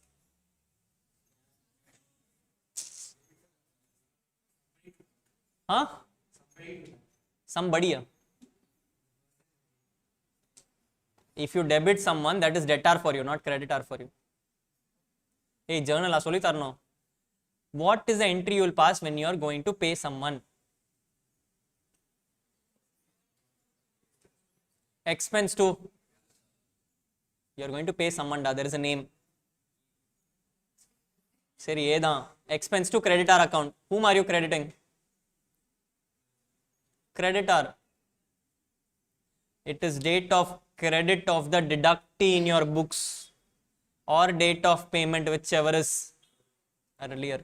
When you credit the party in your books for a liability, when you credit the party in your books for a liability, or the date on which you make the payment to him in the form of an advance, whichever is earlier will be the date on which you do the TDS. But they have given certain exceptions to you where they came and said, boss, it is not possible to do on the date of credit because I might not know. One example is casual income, meaning winnings. Will you know today itself whom you are going to give? No. Next they came and said dividend. Why? Will you know today itself who is your shareholder? No. Then they came and said government. Abdina? Compulsory acquisition. If government is going to give you the payment, he cannot give you credit today when he has not even made the payment to you. So only do the credit when the payment is received by you.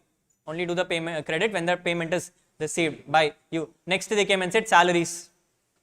They came and said, boss, whenever you are making the payment of salaries, that day you deduct TDS. That day you deduct TDS. And then they came and said any salary related components like withdrawal from PF. Withdrawal from PF. So what are the items where you will only do it on payment basis? Casual incomes, compulsory acquisitions, dividends, salary, withdrawal from PF. Last item they came and said any kind of withdrawal from bank. Cash withdrawals from bank, 194N. 194N. If you are going to withdraw your own money from the bank, bank will yesterday itself not know that you are going to withdraw money. So whenever you withdraw money, he will deduct TDS. He will deduct TDS. Okay, so these are the items. Look down. TDS should be deducted at the time of credit of the party in your books or payment, whichever is earlier, ignoring those kind of scenarios where it is salary, withdrawal from PF, winnings, dividend, compulsory acquisition, cash withdrawals. Cash withdrawals. Then we came and said, Rahul, how much we should deduct TDS? They came and said, boss, I will give you a rate. I will give you a rate. Whatever rate I give you, that is the rate you will deduct TDS on. That is the rate you will deduct TDS on. Don't add any kind of surcharge. Don't add any kind of cess. If I tell you the rate is 10%, deduct at 10%. But Rahul, if you are going to give it to an employee, or you are going to give it to a non-resident, I am telling you, boss, deduct everything right now itself. Deduct everything right now itself, meaning including surcharge and cess, because I don't want the other person to waste time on this. So you will deduct full TDS in case of a salary case or non-resident cases. Balance every cases you will deduct at the actual rate. Next question, who should deduct TDS? Income tax comes and says everyone who's making a payment should deduct TDS. Except for hijacker. HIJACR,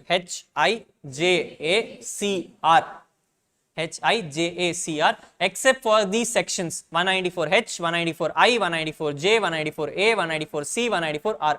Except for these cases, everywhere you have to mandatorily deduct TDS. In these cases, you will only be required to deduct TDS if you are an individual or HUF more than your 1 crore of business turnover or 50 lakhs of your profession turnover. If your turnover goes more than 1 crore in business and profession turnover goes more than 50 lakhs, in that case only you will be required to deduct TDS. Meaning if you are an individual or HUF less than 1 crore, will you deduct TDS for hijacker? No. Will you deduct TDS for 192? Yes, you will deduct TDS. You are a company. Will you deduct TDS under 194J? You are a company. Will you deduct TDS under 194J? Yes. The exception is only for an individual or HUF less than the limit. Rahul, what year should I check the limit for? You should check the limit for your last to last previous year.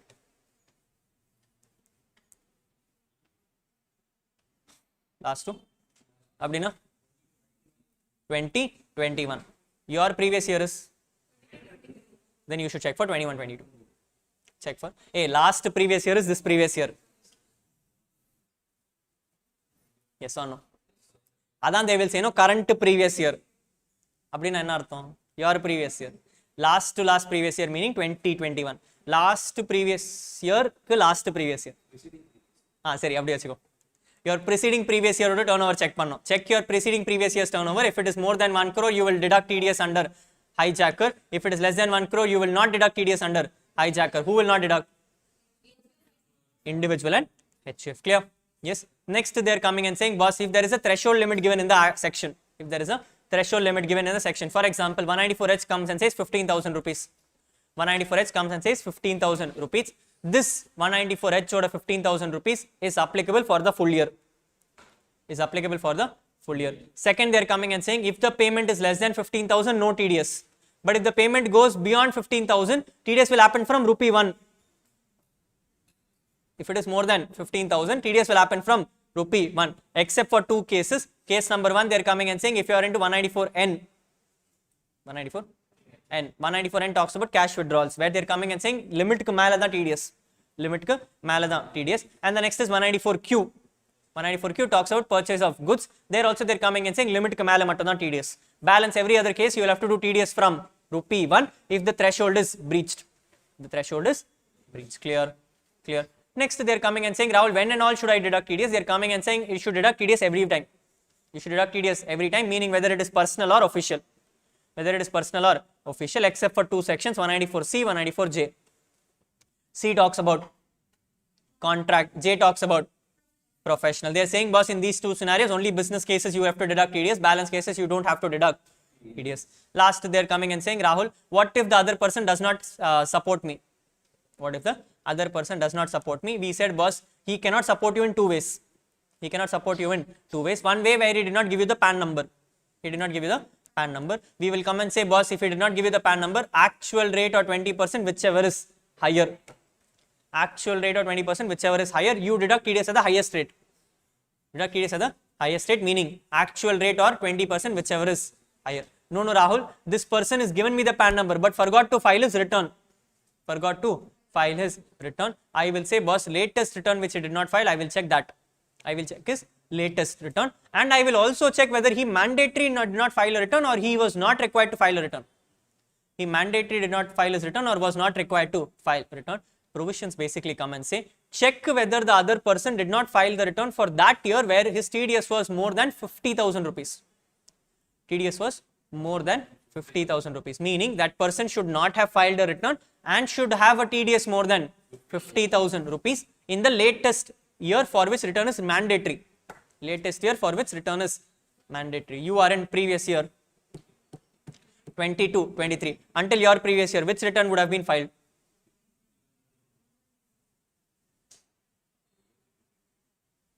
Until your previous year, which return would have been filed? Will it be 21, 22?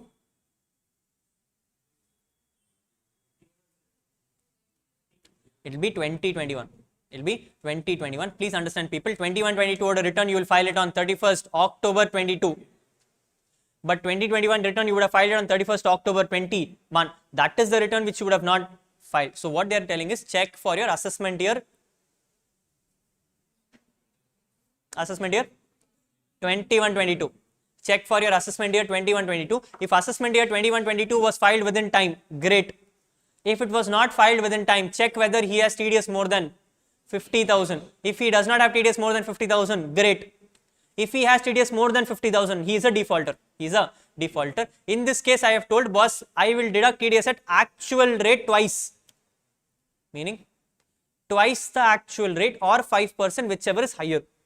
Twice the actual rate or 5%, whichever is higher. Rahul, 194C comes and says you should deduct TDS at 2%. In this case, you will deduct TDS at 5%. 194I comes and says TDS is 10%. You should deduct TDS at 20%. Rahul, winnings come and say TDS is 30%.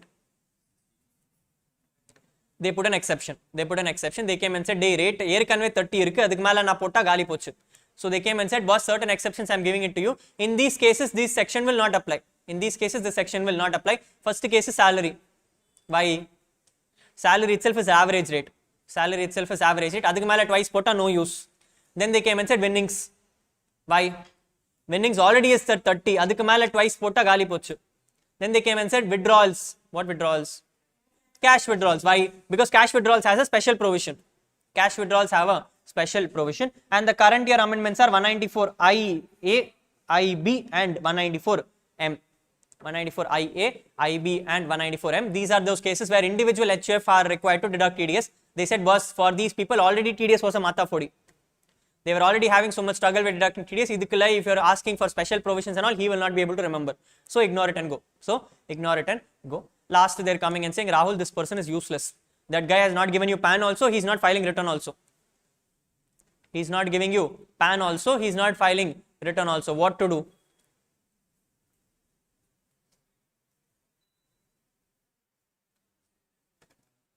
What to do? Deduct at the highest of the both.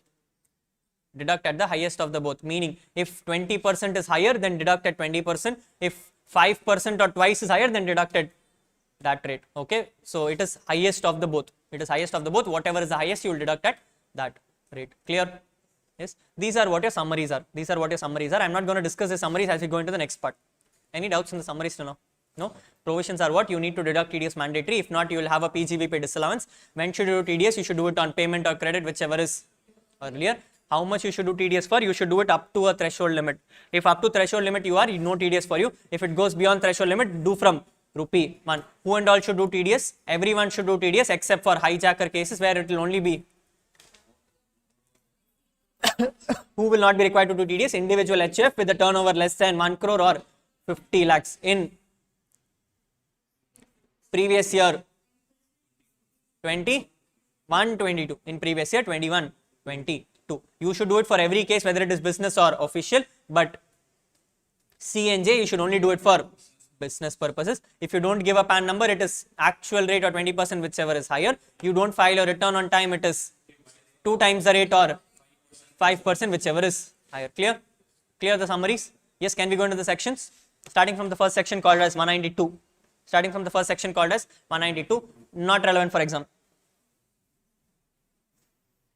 Not relevant for exam. Simple thing you need to remember from exam perspective was if it is salary person, deduct at average rate.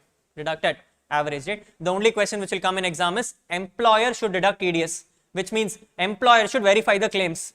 Employer should verify the claims. Someone is planning to claim HRA from you. Someone is planning to claim HRA from you. What are the deductions you will, what are the items you will check from the employee? You are the employer. Employee is coming and saying, I want to claim HRA from you. You are supposed to verify some documents. What documents will you verify?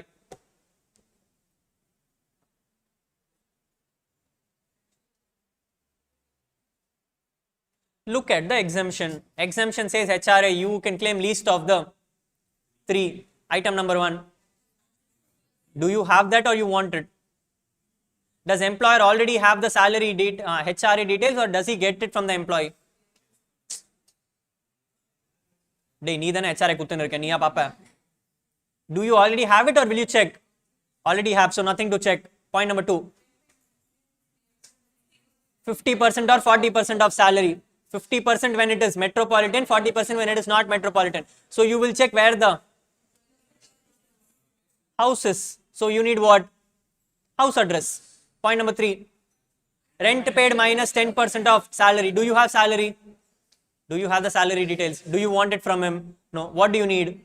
So you will get from him rent receipt. You will get from him rent receipt. So what are the items what are the items you will need to check from him? House address, rent receipt. If at all he is asking for you, you will take the rent agreement also. If at all he is going to pay rent, you need to verify whether the other person is true or not. So we will get to that person's PAN number also, which means landlord's PAN number. That is what you need to remember from exam perspective. Okay, you don't have to remember anything else. Just remember what are the exemptions. At the base money, what documents you will give. At the base money, whatever documents you will give. One item which you need to remember from exam perspective is they come and say, boss, you can only set off HP loss against your salaries. You can only set off HP loss against your salaries. Meaning, if the employee comes and gives you PGBP loss, will you consider? He gives you capital gains loss, will you consider? So they are coming and saying, boss, whenever the employer is computing the TDS, he will check for only the HP loss, will not check for any other loss, will not check for any other loss. But yes, if the employee comes and gives you the income of PGBP, will you consider? Consider. If he gives you capital gains income, will you consider? Consider. If he gives you IFOS income, will you consider? Okay. So if the employee comes and gives you the income, consider. If he gives you the loss, only HP. Balance, everything will be ignored. That is between you and me, ma. That is only what we discuss in the class. Income tax does not know about. Seriya? Yes. Other sources losses can be set off against salaries. Yes. Between my class students only, not for anyone else. Not for anyone else. Outside market does not know about it. It's a secret between us. Okay, so let's not share it outside. Okay. ICA also does not know. ICA also does not know. Technically, other sources losses can be set off against salaries if you have a loss. Solli thandanna unukku nyamagam illa. I told it.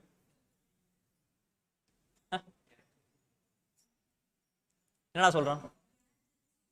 Gadgets. Puttra. Point is, when it comes to salary income, nothing can be set off against salary income except for HP loss. But if you actually notice the provisions, you will realize IFOS loss can also be set off against your salary incomes. It is just not clarified anywhere. It is just not clarified anywhere because if you notice other sources losses, I told you, you can set off. You can set off, but you cannot carry forward. You cannot carry forward. So current year IFRS losses can be set off against your salary income, but that is just between me and you. Okay, that is a loophole in the Income Tax Act which only I and you know. Income tax does not know, ICI also does not know, so we will not discuss in the exam perspective. Velila poitu go and tell it to someone in case you want to get money out of it. Free advice kuduttarada. Don't give it as free advice, I am losing money on it. Okay, clear? Yes, these are what the provisions are for 192. These are the provisions for 192. Next comes in 192A. Next comes in 192A. These provisions are coming and saying that, boss, if you withdraw something from your PF, that will be liable for TDS. Who will collect the TDS? Who will collect the TDS? Hey, who has the PF money? Who has the PF money? PF authorities. So who will deduct TDS? PF authorities. So provisions come and say PF authorities will deduct TDS at the rate of 10% on whatever amount they give it back to the employee. Only if the income is taxable. Only if the income is taxable. When will the income be taxable for PF?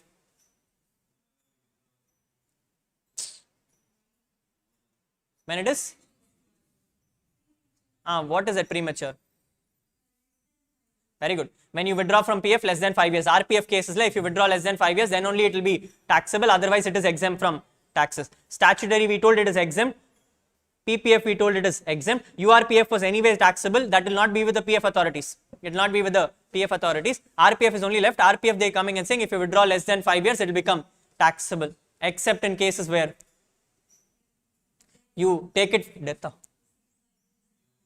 for health, then close down of business, they threw you out, then transfer to another employee, transfer to another employment. These are the 4 cases where it will not be taxable. Balance every case it will be taxable. If it is taxable, you deduct TDS at the rate of. Clear? Yes. Next one, 192A over 193. Next one is 193. Ignore from exam perspective, not coming in exam. Ignore from exam perspective, not coming in exam. Next, 194A. Next is 194A. We are starting with the hijacker case. The first item in hijacker called as 194A. Meaning these provisions apply to. It applies to any person and an individual and a HUF only if they have a turnover more than 1 crore in case of business and 50 lakhs in case of profession. Okay, if it is a company firm and all, everyone has to mandate do TDS. Provisions come and say if you are going to get any kind of interest, please ensure that the TDS on that interest is 10%. Subject to a limit. What is the limit? They are coming and saying, boss, if it is a savings account,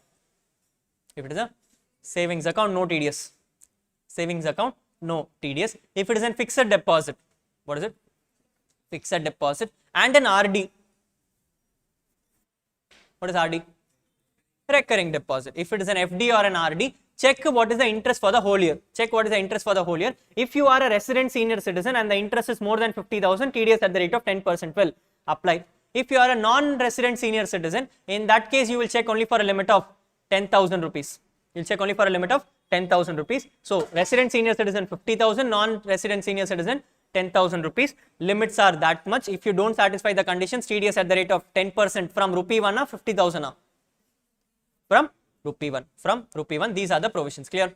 Yes. Here they come and say, boss, any kind of interest from savings, not TDS. Any kind of interest received by partner from a partnership firm, no TDS. Any kind of interest given by government. TDS, not TDS. No TDS. Any kind of interest you give to government. TDS, not interest. No TDS. Hey, you giving to government one account to another account, what is the difference? What will you tell the government? Sir, I am paying in your government account. I will collect from that account and again pay in that account. Correct? Government authorities, any kind of TDS will not apply. Government authorities, no TDS will apply. They will also not deduct TDS. You will also not give them TDS. Clear? Yes. Last item is here coming in 194 and coming and saying, boss, if it is a bank, you will check for the limit of 10,000 and 50,000 per branch. Only if the bank does not have a CBS. What the hell is a CBS? Core Banking Solutions. If the bank does not have a CBS, you will check for the 10,000 and 50,000 limit per branch. If the bank has a CBS, you will check it per bank. You will check it per bank. For example, if Kotak is there, Kotak is in Anna Nagar, Kotak is in Madhavaram, Kotak is in Mumbai. You have 3 different Kotak accounts. Yes, in all the 3 Kotak accounts, you created one FD. You created one FD. All the FDs together is going beyond 50,000 rupees. Will you deduct TDS? Yes. Why? Because Kotak has a CBS. If you go to that same area, it is not Kotak, it is ABC Bank. It does not have a CBS. Will you check for the limits per bank or per branch? Per branch. Clear? Yes. So this is 194A. This is 194A. Any doubts? No. Next provision is after A comes B. After A comes B, starts with winnings. Starts with winnings. Provisions come and say that, boss, if you have any kind of winnings, and the winnings go beyond 10,000 for the year, winnings go beyond 10,000 for the year, the person who is giving you the winnings will deduct TDS at the rate of 30%. Will deduct TDS at the rate of 30%. Please appreciate here, people. TDS is being deducted at the rate of 30% without any surcharge and cess. Meaning any kind of surcharge and cess applying on that will have to be paid in the form of advance tax. Yes, if at all there is an income of 1 crore, on that TDS is 30%. They have only deducted 30 lakh rupees, but you are liable for surcharge and cess. So that surcharge and cess will have to be paid by you in the form of advance tax, provided it goes beyond 10,000 rupees. If it is less than 10,000 rupees, you will pay it in the form of self-assessment tax. Why will you pay it advance? You will pay it in the form of self-assessment tax. Clear? Yes. Yes, this is what the provisions are. Any doubts now? No. This is for winnings. This is for winnings. Question comes and says, boss, you have given someone winnings in car. You have given someone a winnings of car. What to do? You need to deduct TDS. You need to deduct TDS. Will you collect one tire from him? Then what will you do? Huh? Will you collect the tire from him? Fair market value of the car. You will tell him that, boss, I need to pay TDS on your behalf. So first you pay me the TDS, then I will give you the car. Don't collect the FMV itself. Car poidum. The FMV is 30%. FMV na car oda FMV da. TDS is 30% ra. Collect 30% of FMV ya. Apdi sollu. Collect FMV na enna artham? அப்படினா காரை திருப்பி வாங்கடா. It's basically like you're coming and telling, sir, உனக்கு free lottery ஆனா காசு கொடுத்துருங்க. அது எப்படி? Correct? So you will go and tell the other person that, boss, if you want a winnings from me, please pay me the TDS first and then I will release the car to you. And then I will release the car to you. Any doubts? No? Coming to the next section called as 194. C. Next hijacker. Next hijacker called as 194. C. C stands for contracts. C stands for contracts. Provisions come and say that, boss, if you are going to make any kind of contract payment, check whom are you making the payment to. Check whom are you making the payment to. If you are making the payment to an individual and HUF, deduct 1%. If you are making the payment to anyone other than an individual and HUF, deduct 2%. Deduct 2%. Up to what limits, Rahul? If it is an individual payment, it should not go beyond 30,000 rupees. If it is overall payment, it should not go beyond 1 lakh rupees for the whole year. Individually should not go beyond 30,000 rupees per payment and 1 lakh rupees per year. 1 lakh rupees per year. If it goes beyond that, you need to deduct TDS from rupee 1. You need to deduct TDS from rupee 1. Who will be liable for deducting TDS? Any person and an individual in HF, subject to the limits. Subject to the limits. What do you cover in this? You cover contract of work. You cover contract of work. You don't cover contract of goods, because contract of goods go under 194 Q. Contract of goods go under 194 Q. You are covering contract of work. You are covering contract of work. Here is where they come and say, boss, if you are a transport operator, who are you? If you are going to make a payment to a transport operator, check with the transport operator if he has less than 10 vehicles. Check with the transport operator if he has less than 10 vehicles. If he has less than 10 vehicles and gives you a declaration saying, I am having less than 10 vehicles, here is my PAN number. Here is my PAN number. TDS will not apply. TDS will not apply. The transport operator has to give you what? PAN number, then a declaration saying he has less than 10 vehicles. Rahul, I gave my PAN number but I did not give declaration. TDS is at the rate of 1 or 2%. Rahul, I gave him a declaration but forgot to give PAN number. TDS is 20%. TDS is 20%. Rahul, I did not give him declaration also, I did not give him PAN also. Number Ra. 20% or what?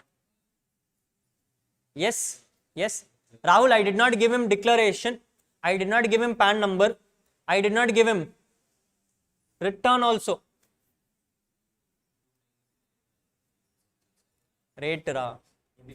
20%. That is the highest of the rates. No, it is 1 or 2 twice potalo, it is 20 only higher. Okay, so that case also you will do 20%. Clear? Yes, these are what the provisions are. And next they are coming and saying, boss, if someone you are engaging for a job work, you are engaging for a, what is job work?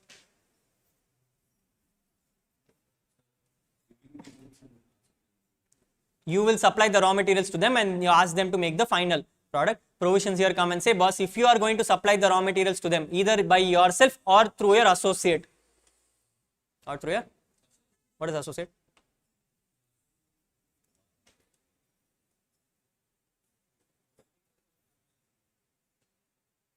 This is not accounts, Ra. What is associate? 40A2. 40? Abdina? PGBP relatives.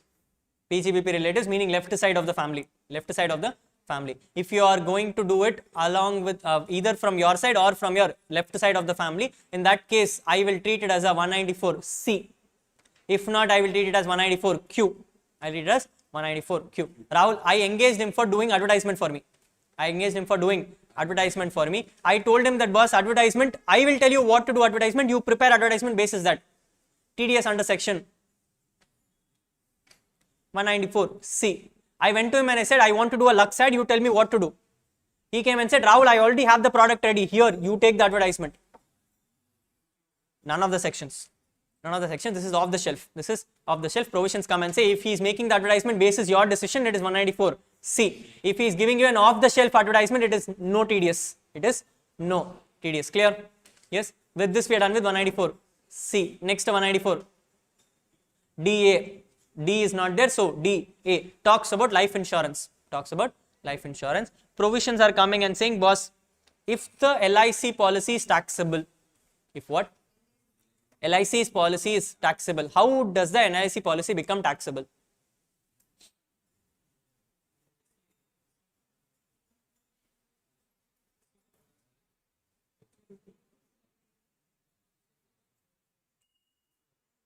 How does an LIC policy become taxable? Refer chapter 6. Refer chapter 6.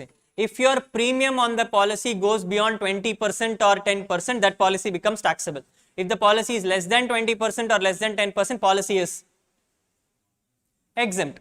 Policy is exempt. Provisions come and say, first understand whether the policy is taxable or exempt. How do you check? Check for the premium. Check for the premium. If the premium is more than 20%, then it is taxable. If the premium is more than 10%, also the premium, it is taxable. If it is less than, not taxable. So they're coming and saying, find out whether the premium policy is taxable or exempt. If you find out that the policy is taxable, check how much did you receive as an amount. Check how much did you receive as an amount. If you received less than 1 lakh rupees, ignore, no TDS. If you received less than 1 lakh rupees, ignore, no TDS. You received more than 1 lakh rupees. In that case, they're coming and saying, whatever is your income on that 5%. Whatever is your income on that 5%. Rahul, you received 1,20,000. That is your receipt. That is your receipt. You already paid from your pocket called premium. Reduce the premium amount, which means 1,20,000 minus, let's say, 50,000 of premium amount is 70,000. 70,000 into 5% will be your TDS.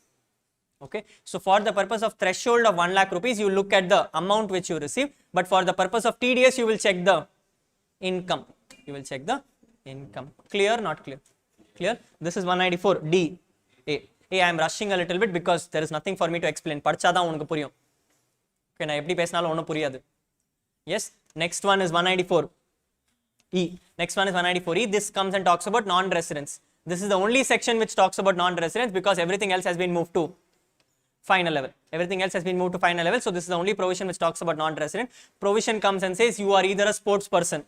Who are you? sports person, or you are an entertainer, or you are a sports organization, they are coming and saying, if you are a sports person, what will you come to India for? Playing. So either you have come to India for playing, or you have come to India for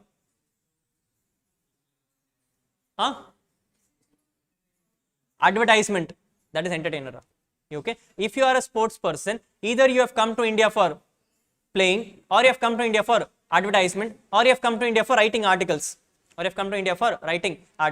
Any of these three scenarios, it will be taxable under 194E. If you are an entertainer, what will you come to India for?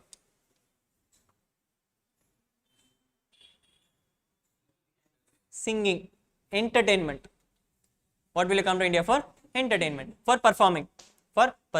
And if you are a sports organization, what have you come to India for? For collabing with other organizations. If you receive income from any of these items, TDS will be taxable at the rate of 20 plus cess. Why cess? Because he is a non-resident. Normally the rate is flat rate, but if it is a non-resident or a salaried person, you have to do including surcharge and cess. Here it is a cess element because it is a non-resident. So the provisions come and say, if a sports person comes to India for playing, for doing advertisements, or for doing an articles, if an entertainer comes to India for doing entertainment, or if a sports organization comes to India for getting some kind of guarantee charges from another organization, whatever income they earn will be taxable at the rate of 20.8%. 20.8%. No limits. From rupee 1, everything is taxable. Rahul, this sports person, Brett Lee, came to India. One lottery income. TDS will be at the rate of 30%. Okay, 194B will come into picture. Clear? Yes, E over F is not there for exam, G is not there for exam, H is hijacker, next case. H is your next case for hijacker, called as 194. Yes. Next case is your 194. H talks about commission. Provisions come and say, if there is a principal agent relationship. What is it? Principal agent relationship, and you pay commission or brokerage because of this relationship to the other person, you will deduct TDS at the rate of 5%. Provided the threshold limit is 15,000. If the number goes beyond 15,000, then in that case you will deduct TDS. If the number does not go beyond 15,000, no TDS. Clear?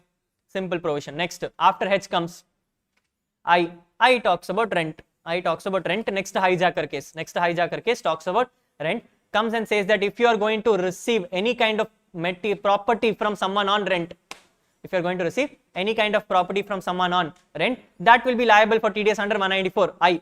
At what rate will you deduct? If it is a plant and machinery, you will deduct 2%. If it is a plant and machinery, you will deduct 2%. If it is an immovable property, you will deduct 10%.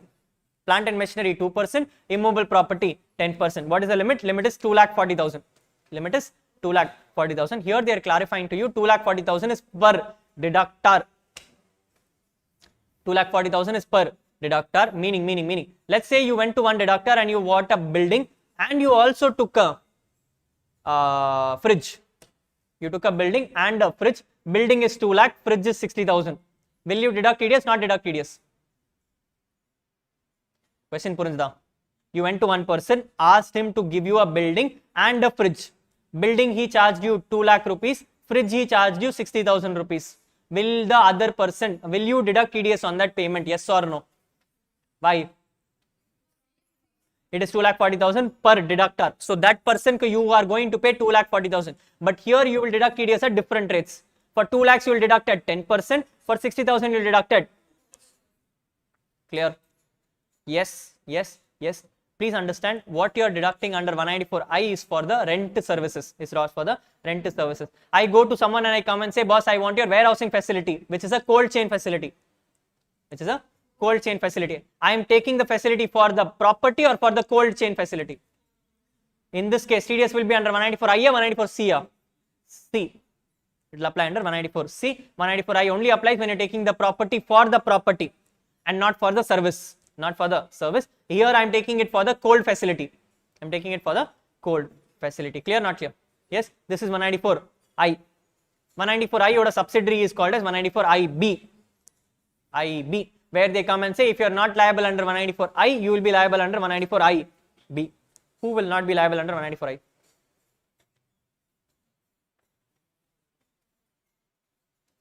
Who cannot be liable under 194I?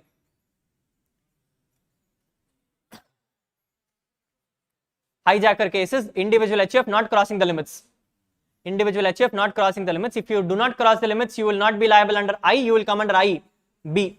Provisions come and say if you are an individual HUF not crossing the limits, if you make a payment of more than 50,000 per month, what? 50,000 per month to someone, TDS will be at the rate of 5%. TDS will be at the rate of 5% if you are going to make a rent payment to more than 50,000 per month. One extra benefit given to you, they are coming and saying, boss, in these scenarios, you do not have to deduct TDS every month. You can deduct TDS on the last day of the year. You can deduct TDS on the last day of the year. Rahul, I quit the property in December itself. What to do? Deduct TDS in December. Deduct TDS in December or March, whichever is.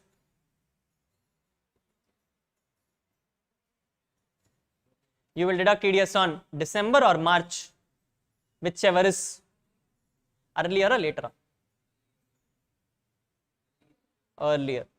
You will deduct TDS on December or March, whichever is earlier. So basically, you have to deduct TDS on the last rent payment for the year or the month in which you exit the property, whichever is earlier. Rahul, I did not give PAN to him. I did not give PAN to him because of its TDS rate is now 20%. But the problem what happened is the TDS for the last month, the rent for the last month is only 5,000 rupees. The rent for the last month is only 5,000 rupees, but the TDS for the full year is now showing 50,000. TDS for the full year is showing 50,000. What will I do? I will tell him, boss, 5,000 I will give you 0 rupees. 5,000 I will give you 0 rupees. Full 5,000 I will deposit to government, 45,000 ignore. 45,000 ignore. Provisions come and say it is the last month's rent or the actual TDS, whichever is lower. Whichever is lower. Clear or not clear? Clear. Next provision is 194IA. What? 194IA. Provisions come and say if you are going to sell a immobile property. What are you going to sell? Immobile property. Whatever immobile property you are going to sell, consideration ku 1% you deduct TDS. Consideration ku 1% you deduct TDS, provided the consideration is less than 50 lakhs. If the consideration is less than 50 lakhs, no TDS. If it is 50 lakhs and above, TDS. 50 lakhs and above, TDS. Here is where you have an amendment for the current year. Amendment comes and says, boss, 50 lakhs is not just the consideration, it is 50 lakhs consideration or SDV, whichever is higher. 50 lakhs is consideration or SDV, whichever is higher. 1% of the consideration or SDV, whichever is higher, will be deducted. Clear? Clear? Clear? Clear? Yes. After I comes J.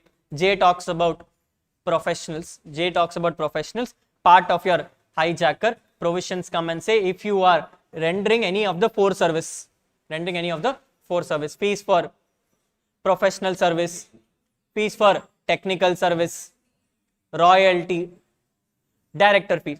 If you are entering any of the four service, in that case you will come under 194J.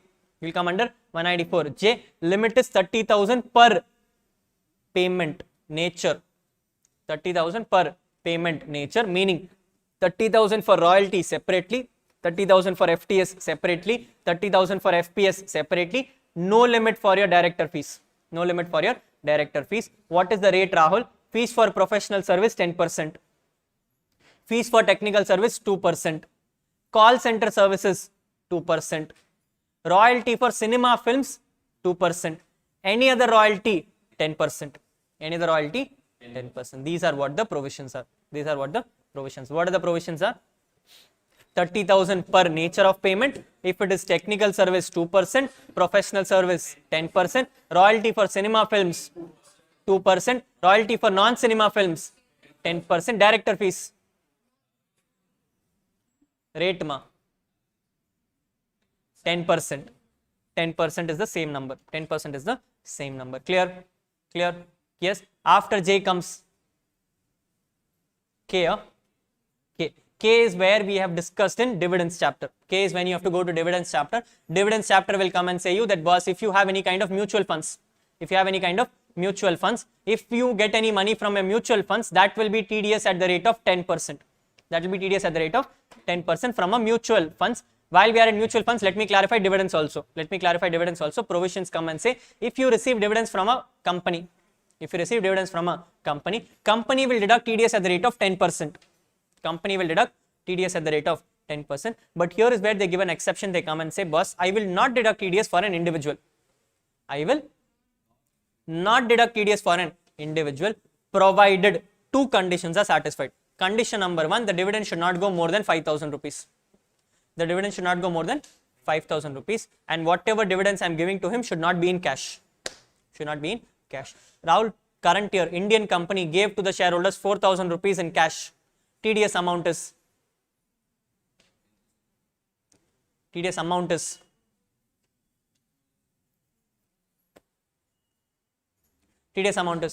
question repeat panuma. Indian company gave to the shareholders dividends worth 4,000 rupees in cash. TDS amount is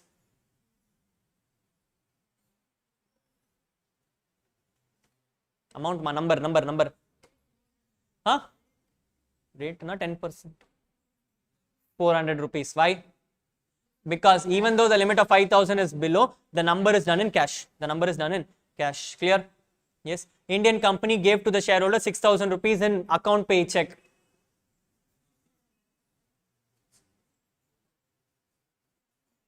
TDS amount is 600. Rahul, I gave to my shareholder 3,000 rupees account pay check. 0. Clear? Yes. This is what is 194. Dividends has to be done on payment basis. K done, L over. LA is there for your exam, called as compulsory acquisition. The provisions come and say, if the government is going to acquire your property compulsorily, TDS will be at the rate of 5%, no? 10, no? Worst. TDS will be at the rate of 10%, provided the threshold is 2.5 lakhs per annum. This TDS will happen only on payment basis, because the taxability will also happen in the year in which the first installment is received. After L comes M. M basically comes and says, if you are not covered under C or under J or under H, not covered under C, J and H, you come under M. Meaning you are who? Who are you? Individual and HF. You are an individual and a HF crossing the threshold or not crossing the threshold? Not crossing the threshold. You can cross the threshold. What are those scenarios? Where you have made personal payments. Even in that scenario, a threshold will be breached. 194M comes into picture in two scenarios. Scenario number 1 is where the individual or a HF does not cross the threshold limits. Scenario number 2 is when he is making personal payments in C and J. In that case, 194M will apply. Provisions come and say you have to deduct TDS at the rate of 5%, provided the overall money which you are going to pay to the deductor is more than 50 lakh rupees per annum. Clear? Yes. Let's see this example.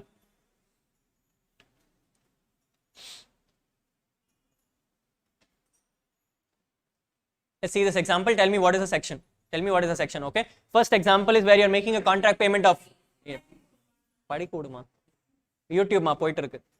Okay. Yes, you have a contract payment going on. The turnover is 2.5 crores. Payment is for official. TDS section is, limit is,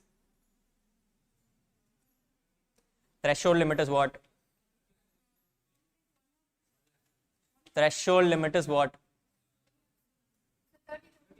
30,000 per payment or 1 lakh for the full year. TDS rate is what? 1% or 2%. Next one, FPS and FTS, turnover is 5 crores, purpose is official. Threshold limit is what?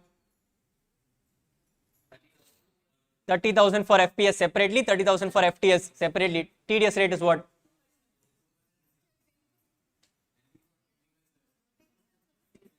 Technical is 2, professional is 10.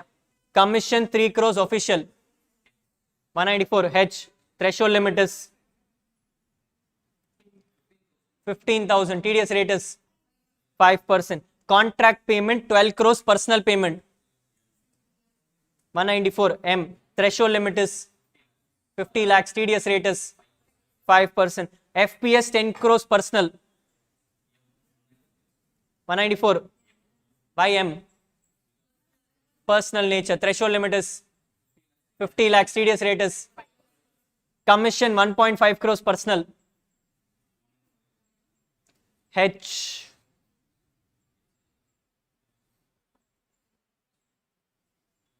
(194) H. Why?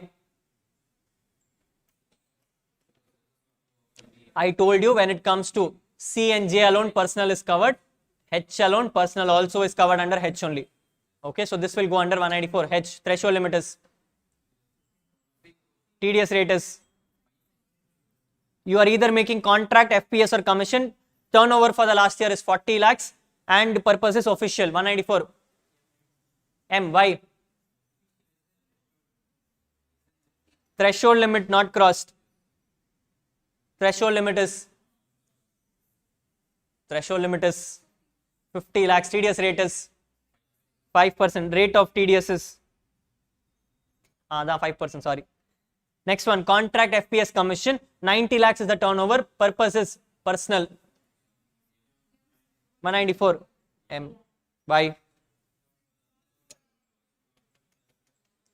Threshold did not cross. Threshold did not cross. Clear? Yes. This is 194. M. Next section is 194. N. Next section is 194. N. Provisions come and say if you go to your own bank, withdraw your own money. What are you doing? You are going to your own bank, withdrawing your own money. They are coming and putting TDS on that. Provisions come and say if you go to your own bank and withdraw your own money more than 1 crore rupees, whatever money you withdraw beyond 1 crore rupees will be liable for a TDS at the rate of 2%. But Rahul, I am a defaulter in returns. Income tax comes and says, boss, if you have defaulted in filing returns for the last 3 years, any of the 3 years, all of the 3 years.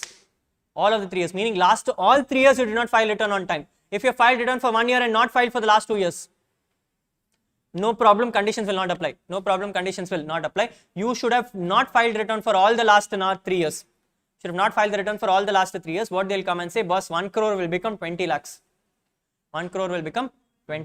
You will start deducting TDS at the rate of 2% from 20 lakhs to 1 crore. After 1 crore, you will deduct TDS at the rate of 5%. Okay. What will you do? Up to 20 lakhs, you will deduct no TDS. 20 lakhs to 1 crore, you will deduct 2%. 1 crore kamala, you will deduct 5%. But if you file your returns on time, 0 to 1 crore, no TDS. 1 crore kamala, 2%. Clear? Yes. Look at the example.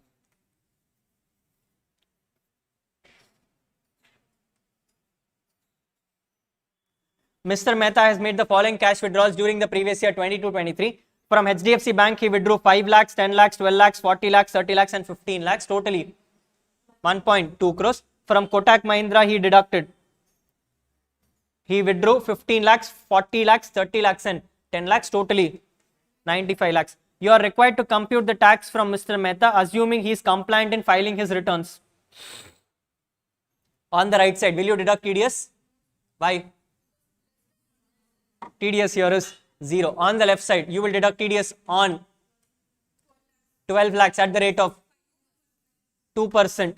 Number is 24,000. Clear? Yes. Case number B, they are saying Mehta has defaulted in filing the returns for 19-20, 20-21 and 21-22. All the 3 years defaulted. You will deduct TDS on Kotak Mahindra, yes or no? At what number? 75 lakhs at the rate of 2%. 1 lakh 50, yeah. 75 lakhs at the rate of 2% will give you 1 lakh 50,000. On the left side, how?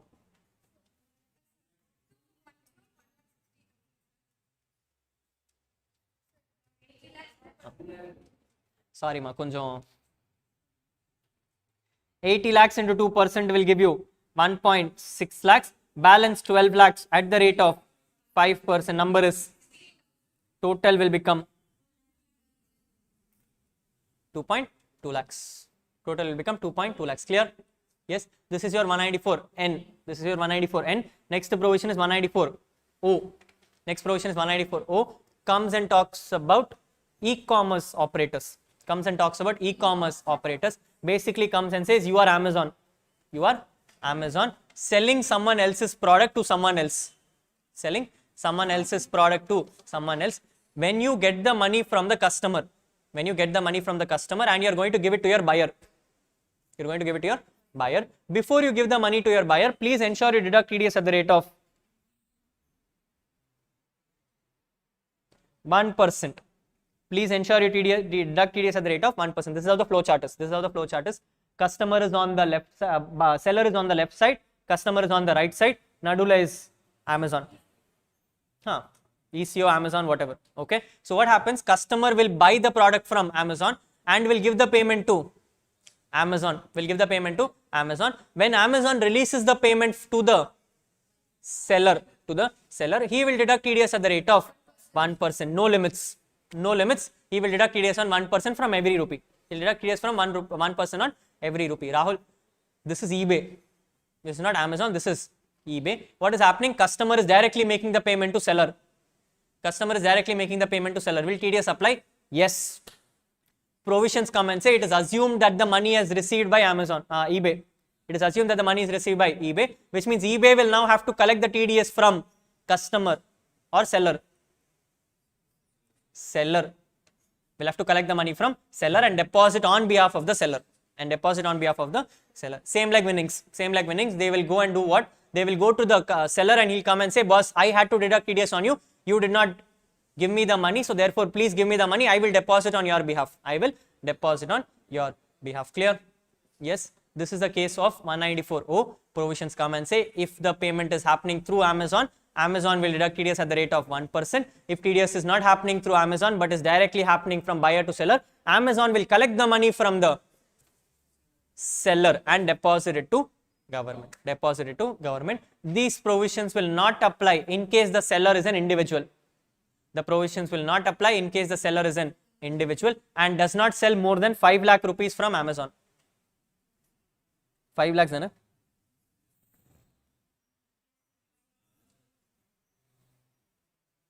These provisions will not apply in case the seller is an individual and is selling not more than 5 lakh rupees from Amazon, in which case Amazon can directly make the full amount to the individual. Clear? Not clear? This is 194O. Coming to the last two provisions, last three provisions. Coming to the last three provisions, starts with P. Provisions come and say if you are a resident senior citizen. If you are a resident senior citizen who has completed his diamond jubilee. Diamond jubilee dana? Platinum adu? Hey, silver, gold, diamond dana? Platinum na 100 ra. Ab platinum na enna artham? Sorry, diamond enna artham? 60 vera irukka? Whatever. Provisions come and say if you are a resident senior citizen who has crossed 75 years. 3/4 of your life, and has two kinds of income. One income is pension income, second income is interest on that pension income from bank. What do you have? You have pension income, and that pension income is deposited in a bank and that bank is giving you interest. In that scenario, 194P will apply. Provisions come and say bank will deduct TDS on the full payment. Bank will deduct TDS on the full payment at your average rate, and deposit on your behalf to the government. If the bank deposits the TDS on your behalf to the government, the senior citizen does not have to file a return. But if the senior citizen has two banks, in that scenario, this section will not apply. Both the banks will do individual TDS under 194A. And the pension will be deducted by the government or the employer under 192. Okay, so the provisions are coming and saying, boss, if you have pension and only one bank account, whatever is the bank, that bank will deduct TDS on your payments under 194P. At what rate? Average rate. If they deduct TDS at the average rate, you will not be required to file a return. You will not be required to file a return. If you have two bank accounts, in that scenario, what will happen? This section will not apply. Both the banks will do TDS under 194A for interest, and you will have to go to 192 for pension. In that scenario, return filing mandatory. In that scenario, return filing mandatory. Rahul, I don't have pension and interest. I have some other income also. Winnings also I have. Do you have to file a return? Yes. You will have to file a return in that scenario also. Clear? Clear? Yes, this is 194P. This is 194P. Second last provision called as 194Q. What? 194Q. Talks about purchase of goods. Talks about purchase of goods. Provisions come and say, if you go and purchase goods from someone, and the money which you are going to pay to that person is going to go more than 50 lakh rupees in the year. Going to go more than 50 lakh rupees in a year. You will have to deduct TDS at the rate of 0.1% above 50 lakhs. You will have to deduct TDS at the rate of 0.1% above 50 lakhs. So if I go to that person and I buy goods worth 60 lakh rupees, 10 lakhs at the rate of 0.1% is what I will deduct TDS on. At the rate of 0.1, what is the number? 1000 rupees is what I will deduct TDS and go. When will this provision not apply, Rahul? The provision will not apply in case the buyer does not have a turnover more than 10 crores. In case buyer or seller. This is TDS, no? Who will collect TDS?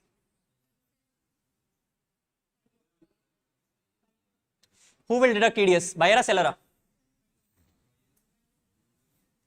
Who will deduct TDS? Buyer? Sure. So then buyer's turnover. Check for buyer's turnover. Whoever is obligated to do it, you will check for him. Whoever is obligated, you check for him. Please understand, people, I am the one selling the product. Which means I am going to receive money. If I am going to receive money, someone else is going to give me money, which means that person will do TDS. Which means it will be buyer. So the provisions come and say that, boss, the buyer has to deduct TDS at the rate of 0.1% on an income more than 50 lakhs, on a payment more than 50 lakh rupees. In this scenario, he will have to deduct the TDS only if his turnover goes beyond 10 crores. Turnover goes beyond 10 crores. Clear? Yes.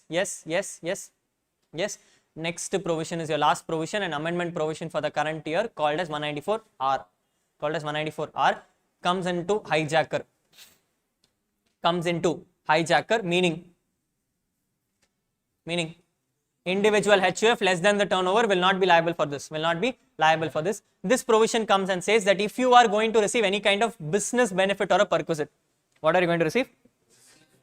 Any kind of business benefit or a perquisite.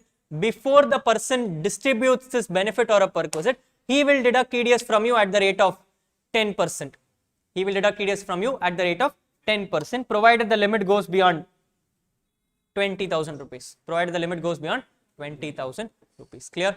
Yes, the provision simply comes and says that if a person is going to give you any kind of benefit or a perquisite which is business in nature, he will deduct TDS at the rate of 10% before giving you the benefit. Rahul, he gave me the benefit in kind. What to do? Collect the TDS first and then give him the benefit. Clear? Yes. Here is where certain circulars are there. So let's read the circulars and understand if it is logical. Okay. TDS will not apply in the following scenarios. The benefit is provided to UN, international organization whose income is exempt from tax, embassy, high commission, legation, consulate, trade representation. Weird names exempt from TDS. Sales discount and cash discount and rebates allowed to customers. Rahul, I went to someone and I said, boss, my product, I will sell it to you for 1 lakh rupees. But I like your face today, so therefore I am giving you a discount of 96,000. Which means I am going to sell it to you for 4,000 rupees. Will I go and deduct TDS at the rate of 10% on 96,000? No. Please understand, it's a discount. You might never know the product actually would be only 1,000 rupees. This is like iPhone. Manufactured under the 20,000 rupees. Vikkar the 1,50,000 rupees. brand value and the பாதி சாப்பிட்டது சேவுக்கு தான் value வேற ஒண்ணும் இல்ல. Okay, so the point is the discount will not be liable for a TDS. Next one, any kind of one time loan settlement or loan waiver by any banks, co-ops or NBFCs. அப்படினா என்ன அர்த்தம் ராகுல்? You went and took a loan from the bank, you went and told the bank, I'm sorry, I'm not making the payment to you. I'm sorry, I'm not making the payment to you. Bank also said, okay boss, already Vijay Mallya spoiled me, you also spoiled me, go to hell. And he waived off the loan for you. He waived off the loan for you. Did he give you a benefit? Yes. Is TDS applicable? No. Benefits perquisites provided to social media influencers for advertisement provided the products are returned to by the social media influencers. அப்படினா என்ன அர்த்தம் ராகுல்? You went to the TikTokers and you gave a product. You went to the TikTokers and you gave the product. The person is coming and saying, boss, I am using this product only, that is why my face is looking so glowing and all. Okay, if he gives the products back to the person, then in that case TDS will not apply. If he says that he is using this for his glowing and he is actually using it for glowing, in that case this product has been given to him as a free sample, benefit given to him, therefore TDS applicable. TDS applicable. Clear? Rahul, he opened up the product, one scoop he took, he put it on his face and then he gave back the product. TDS applicable, not applicable?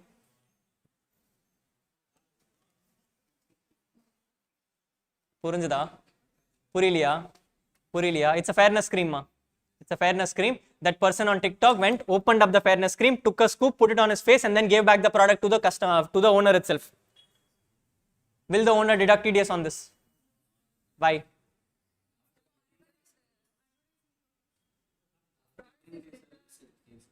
அதான் use பண்ணிட்டால.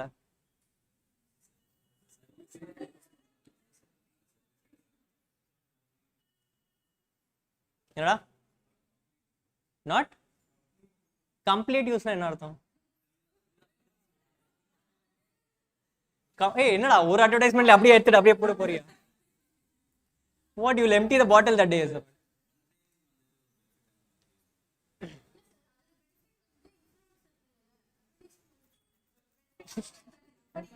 எப்படி அவன் தான் மூஞ்சி மேல போட்டால அப்புறம் என்ன?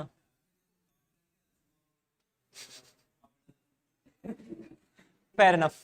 Fair enough. You cannot value that one scoop. You cannot value that one scoop. So therefore TDS will not apply because the product at the end of the day is returned. Product at the end of the day is returned. Hey Rahul, I went and had a Coca-Cola bottle. I drank the whole Coca-Cola, gave back the bottle. Yeah, ma. I took a Coca-Cola bottle. In front of the audience, I drank the whole Coca-Cola bottle and I went to the owner and he came and said, in the bottle, vechiko. TDS applicable, not applicable? Applicable, not applicable? Applicable. The benefit was the cola, not the bottle.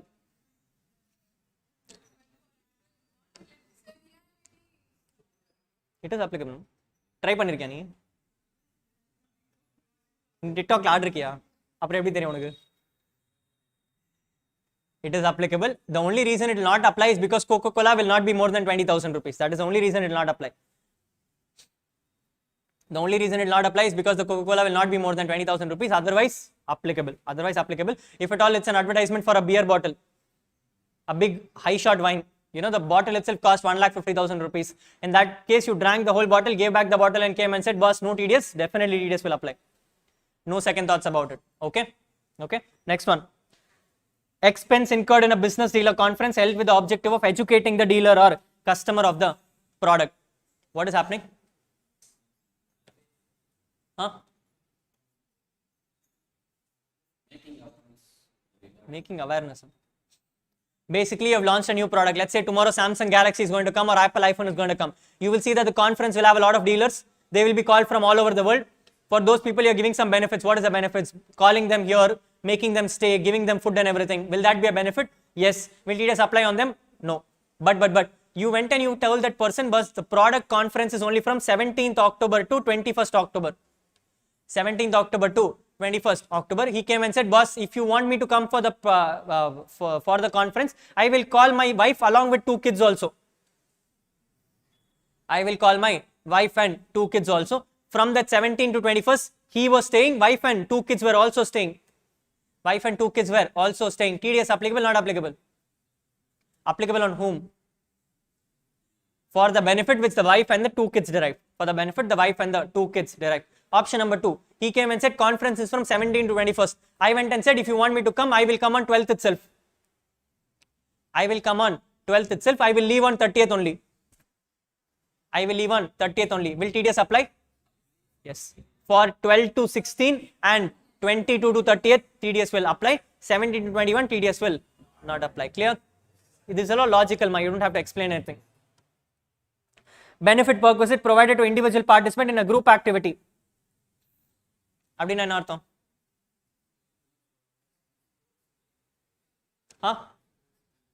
You went to a sports team, you went and you gave a free energy drink. You went and you gave a free energy drink.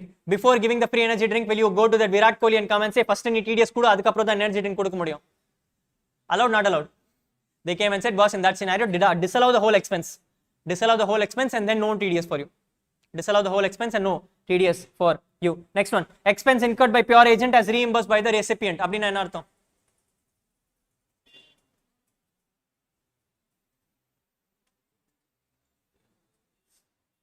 Expense incurred by pure agent and no TDS. No. Please understand two scenarios. Let's say, for example, I come to you and I come and say, boss, I am asking you to go to the income tax department and pay 1 lakh rupees for me as a tax. Pay 1 lakh rupees as tax for me. You will recover this 1 lakh rupees from me? Yes or no? Which means you have acted as a pure agent on my behalf. You went, you paid this 1 lakh rupees and collected 1 lakh rupees back from me. Is there any benefit for you in this? Will I deduct TDS on this? No. But for you to go to income tax office, you came and said, I will take an Ola and only go. I will take an only Ola and go. And Ola should also be AC Ola. So on that bill was, let's say, 1000 rupees from here to income tax office, 1000 rupees. You recovered from me 1,01,000 rupees. You recovered from me 1,01,000 rupees. 1 lakh was for my benefit. 1 lakh was for my benefit. So therefore on this no TDS. 1,000 rupees TDS applicable, not applicable? Applicable. Please understand, people, in GST they would have come and clarified, pure agency does not apply on services which are not used for your benefit. In this AC Ola, who used the benefit? You use the benefit. So therefore that is not a pure agency. On that TDS will apply. On that TDS will apply. Clear? Yes, that is what the provisions are clarifying. Bonus shares, right shares given to all shareholders of a company in which public are substantially interested. Bonus shares given to the shareholders will not be liable for 194R because it is under capital gains. It is under capital gains, it's not under business. It is not under business. Then they are saying, how do you value the benefits? If you don't know the value, take FMV. If you only manufacture the product, take cost. Last provision, they're coming and saying that, boss, this 194R is only applying from 1st July 2022. 1st July 2022. Meaning, any kind of benefits you give from April to June, on that TDS will not apply. On that TDS will not apply. For example, I came to you and I came and said, boss, I'm giving you a Goa ticket. I'm giving you a Goa ticket. Cost of that Goa ticket is 16,000 rupees. Cost of the Goa ticket, 16,000 rupees. I gave it to you in May. I gave it to you in May. TDS applied, not applied? Not applied. I gave you another Switzerland ticket. How nice I am, no? I gave you another Switzerland ticket. The amount is 18,000 rupees. I gave it in August. I gave it in August. TDS applicable, not applicable? Applicable. Applicable. Please understand, people, the TDS will not apply from 1st July. But for the purpose of checking your threshold limit, you will check from 1st April. For the purpose of checking your threshold, you will check from 1st April because 20,000 is per annum. 20,000 is per annum. In this case, you will be applicable for TDS on what amount? 18,000 at full la? 18,000. 18,000. 20,000 is only for the purpose of you checking for threshold. Only for the purpose of you checking your threshold. After you have reached your threshold and you're liable for TDS, only deduct TDS after 1st July. Only deduct TDS after 1st July. Clear, not clear? Clear? Yes. This is a one-time provision, which means likely to come for this exam. Likely to come for this exam because next year again it will become from 1st April. This is the only time this is there. So therefore, please be careful on this. TDS will apply only from 1st July, but for threshold limit, you will check from 1st April. You will check from 1st April. Clear? Yes, this marks the end of your TDS. This marks the end of your TDS. You have some administrative provisions. First administrative provisions come and clarify when to deposit the TDS. When to deposit the TDS. Provisions are coming and saying that, boss, if you have deducted the TDS, please deposit by 7th of next month. Please deposit by 7th of next month, except for March. Except for March. March you can deposit by 30th of next month, meaning 30 April. So any kind of TDS you deducted, deposit by 7th of next month. But if you are deducting for the month of March, you deposit by 30th April. Rahul, I did not deduct itself. What will you do? I did not deduct itself. What will you do? You will disallow. You will disallow. But TDS comes and says, I will also levy something called as interest.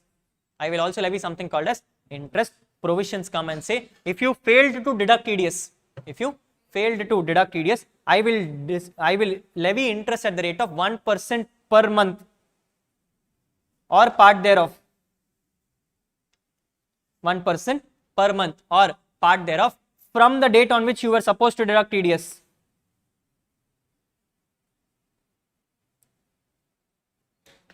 From date on which you were supposed to deduct TDS till the date on which you actually deduct TDS. Till the date on which you actually deduct TDS. So it says you will levy interest at the rate of 1% per month or part thereof from the date on which you were supposed to deduct TDS till the date on which you actually deduct TDS. Rahul, I deducted TDS. I deducted TDS. I should pay it by 7th of next month or 30th April. I did not pay. I did not pay. Income tax says you will be levied interest at the rate of 1.5% per month. 1.5% per month from the due date of depositing TDS till the date on which you deposit the TDS. From the due date on which you were supposed to deposit TDS till the date on which you deposited TDS. Clear? Yes? Question. I have made a payment of 60,000 rupees under 194J. I have made a payment of 60,000 rupees under 194J in the month of April 22. In the month of April 22. On this payment, I forgot to do TDS. On this payment, I forgot to do TDS. Suddenly, I realized in the month of August. Suddenly, I realized in the month of August and I deducted the 6,000 rupees. I deducted the 6,000 rupees. I deposited it in November 22. I deposited in November 22. Calculate the interest.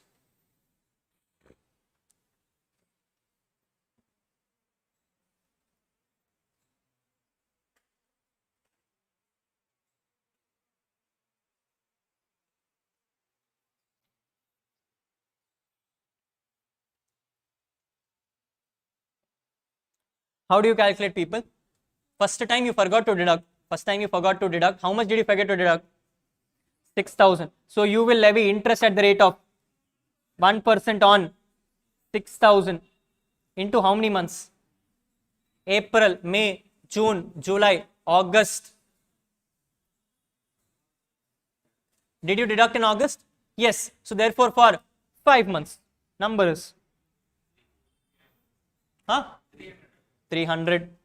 Now you deducted in August, meaning you should have paid it by 7th September. Did you pay it on 7th September? No. So therefore you will be levied 6,000 into 1.5% into September, October, November, 3 months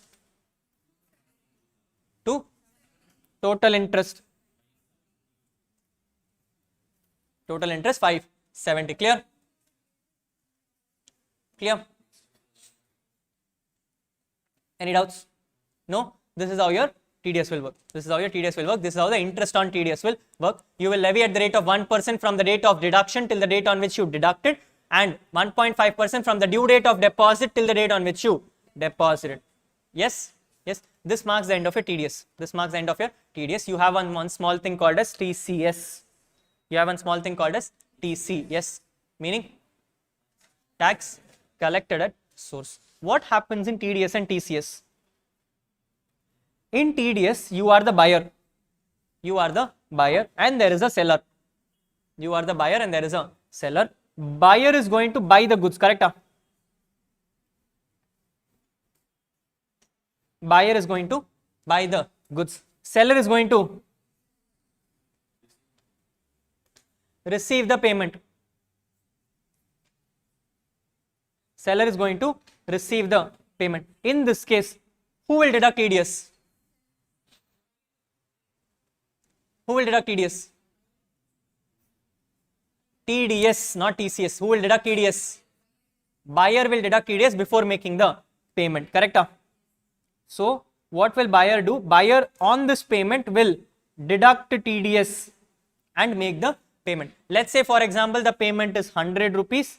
Buyer will deduct 10 rupees, make a payment of 90 rupees. Any doubts? No? TCS is the ulta scenario. TCS is the ulta scenario where buyer is going to buy the product, seller is going to receive the payment. When seller is receiving the payment, he'll come and say, boss, don't pay me 100. Don't pay me 100, pay me 110. Pay me 110. Now buyer will pay 110 rupees. What will the seller do? He will keep 100 with himself and deposit 10 to government for the buyer. For the buyer. For the buyer, this 10 rupees expense or income? Nothing, it's TCS. It's going to come back to you tomorrow. Yes or no? For the buyer, the 100 rupees is an expense or income? Expense. So please understand, in cases of TDS, the TDS happens on the income. In cases of TCS, TCS happens on the expense. In cases of TDS, the credit goes to seller. In case of TDS, the credit goes to buyer. Purinjada, Puriliya. Purinjada. Yes. In case of TDS, it is for income. In case of TCS, it is for expense. In case of TDS, the credit goes to buyer. In case the TDS, the credit goes to seller. And in case of TCS, the credit goes to buyer. Credit goes to buyer. You default making a TDS payment, expense becomes disallowed. You default collecting TCS, nothing happens. You default collecting TCS, nothing happens because for you it is an income. You had to collect 100, you collected 100. Unike 10 rupees collect pannalena unike enna prachne onnu illa. Okay, so nothing will happen for you. They will not do anything for you. They will not do anything for you except for levying interest. Except for levying interest. But yes, if you are TDS, you are mandated to do TDS. You did not do TDS, your expense will get disallowed. Clear? Clear? This is what is TCS. This is what is TCS. Any doubts? No doubts? No doubts? Yes. In case of TCS, now seller is going to collect the money, which means seller should obtain the PAN number. Seller should obtain the PAN number. Income tax comes and says if the seller forgot to give the PAN number to you, TCS will happen at twice the rate or 5%, whichever is higher. Twice the rate or 5%, whichever is higher. In case the buyer forgot to file the return, TCS again will be twice the rate or 5%, whichever is 5% or 1%.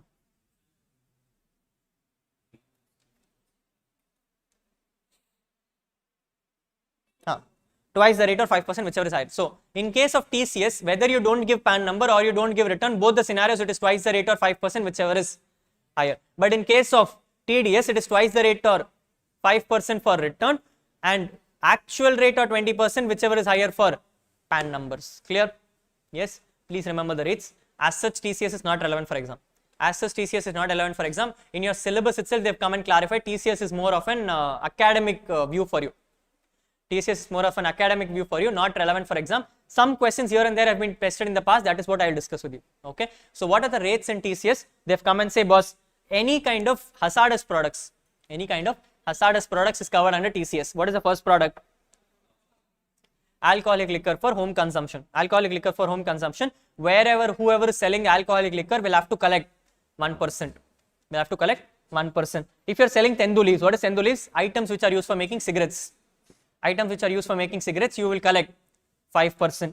If you are selling any kind of timber and forest produce, you will collect 2.5%. If you are collecting any scrap, 1%. If you are collecting any kind of coal, 1%. Okay. So if you have any of these products, if you sell any of these products, you will collect TCS at the rate of 1% for alcohol, 1% for scrap, 1% for coal, 5% for tendu leaves, 2.5% for timber. 2.5% for timber.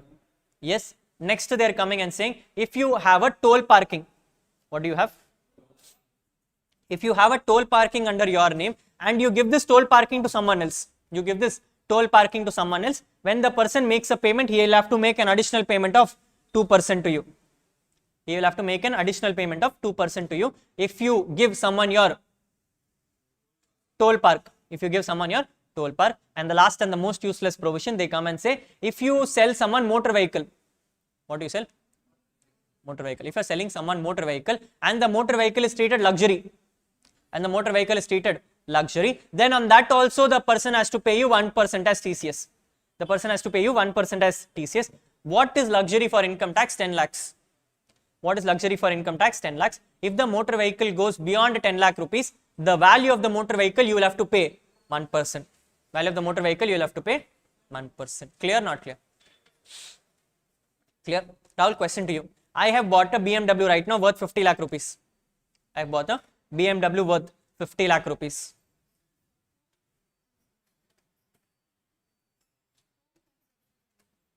Amma.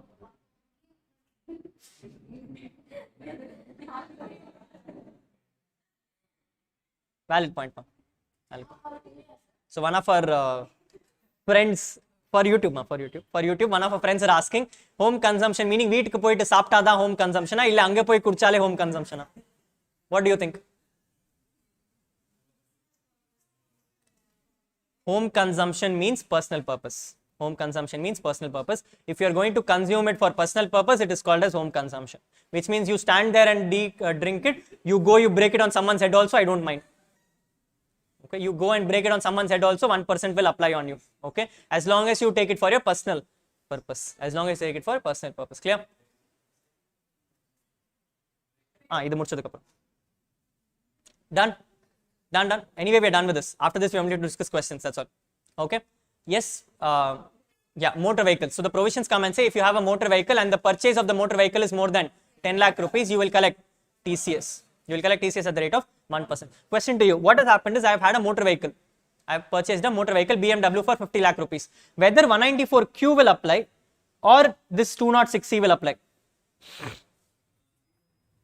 Whether 194Q will apply or 206C will apply, 206C will apply.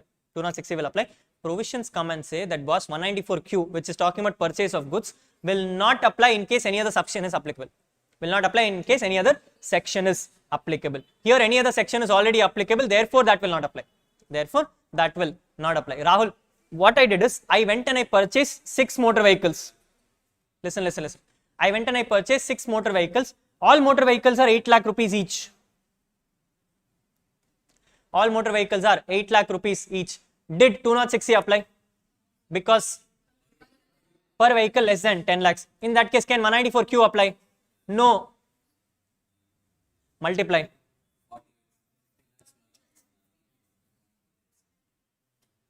Will 194Q apply? No. Why? Because 8 lakhs into 6 will give you 48 lakhs. It is less than 50 lakhs. Therefore, it will not apply.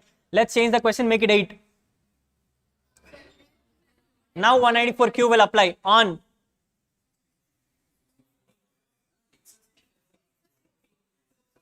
14 lakhs at the rate of 0.1%.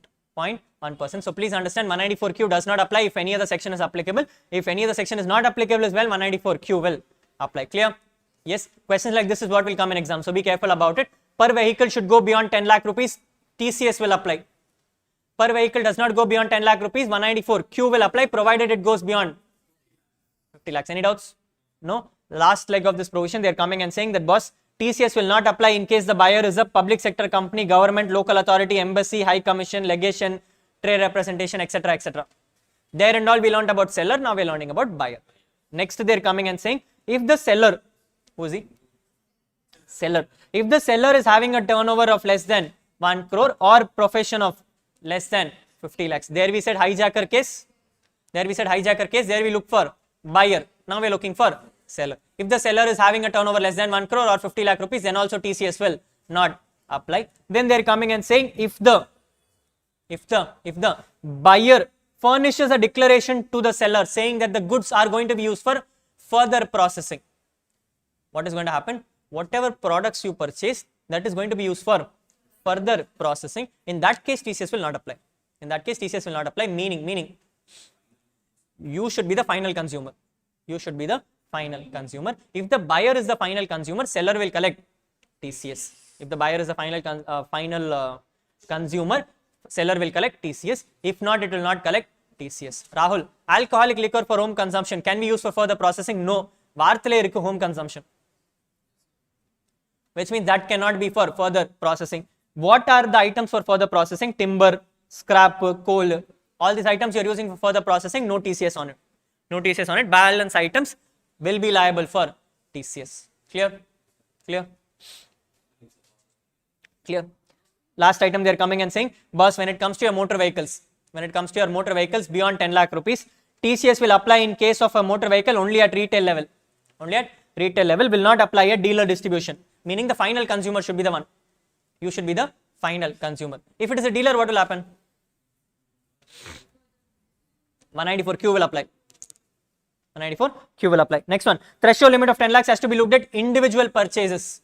Has to be looked at individual purchases and not for all products together. Last item they are coming and saying TCS will apply whether you make the payment in cash, kind, anything.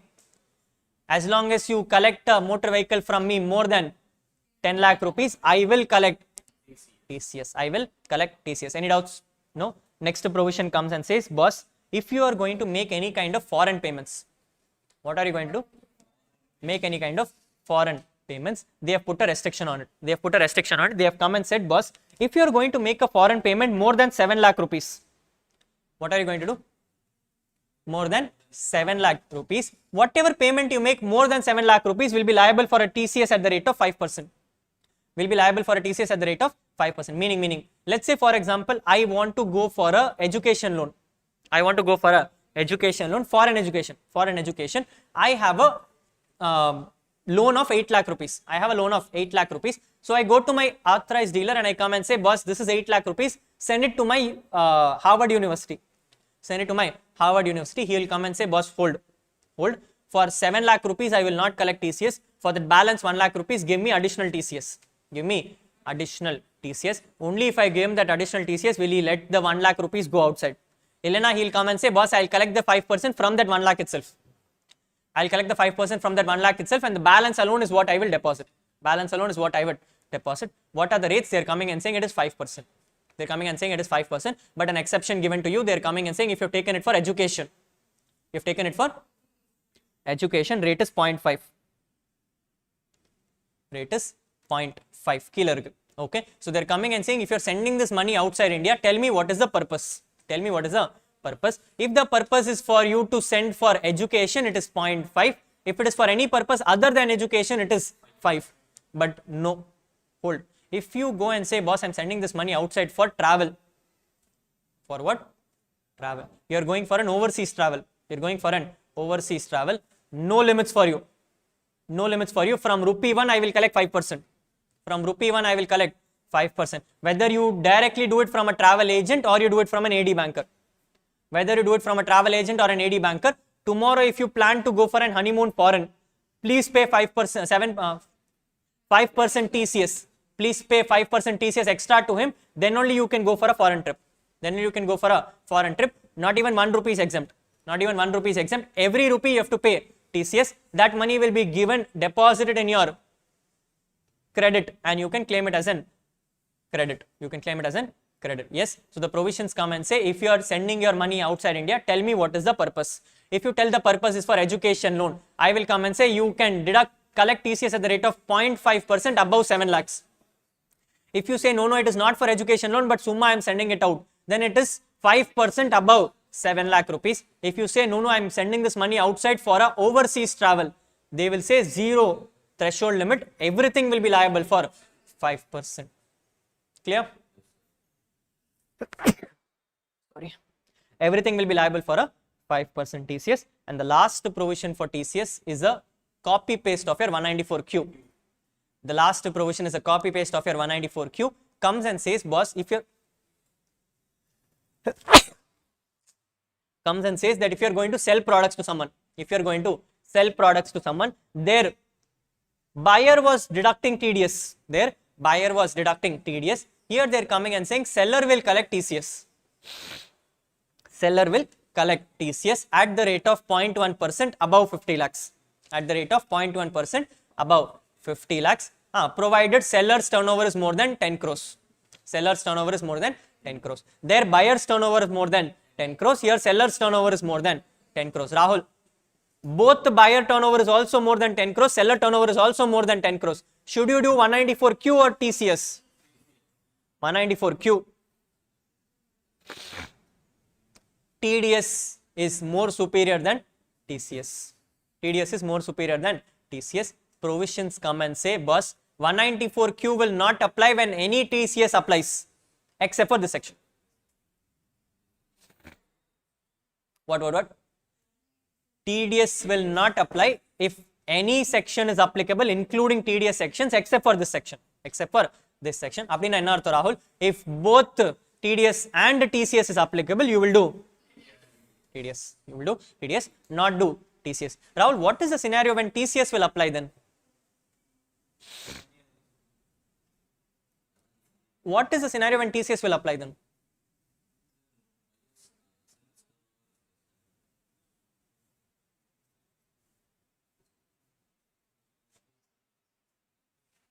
What is the scenario when TCS can apply? Simple, when the buyer's turnover is less than 10 crores, but the seller turnover is more than 10 crores. In that case, only TCS will apply. Puriliya, let's do an example.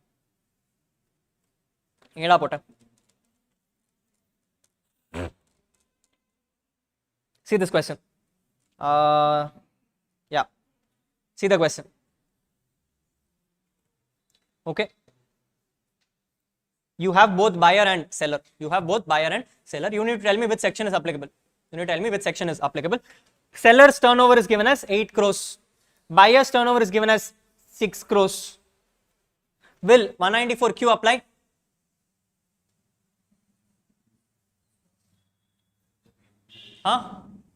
Will 194Q apply? For 194Q, you will check for whose turnover? Buyer's turnover. Buyer's turnover should be more than. Will 194Q apply? No. Will TCS apply? Yes or no? No, nothing will apply. Both turnovers are less than 10 crores. Got the format? Yes, let's understand next one. Seller's turnover is more than 11 crores. Buyer's turnover is less than 10 crores. You will apply TCS. Seller's turnover is 11 crores. Buyer's turnover is 6 crores. Same. Seller's turnover is 8 crores. Buyer's turnover is 12 crores. Seller's turnover is 8 crores. Buyer's turnover is 12 crores.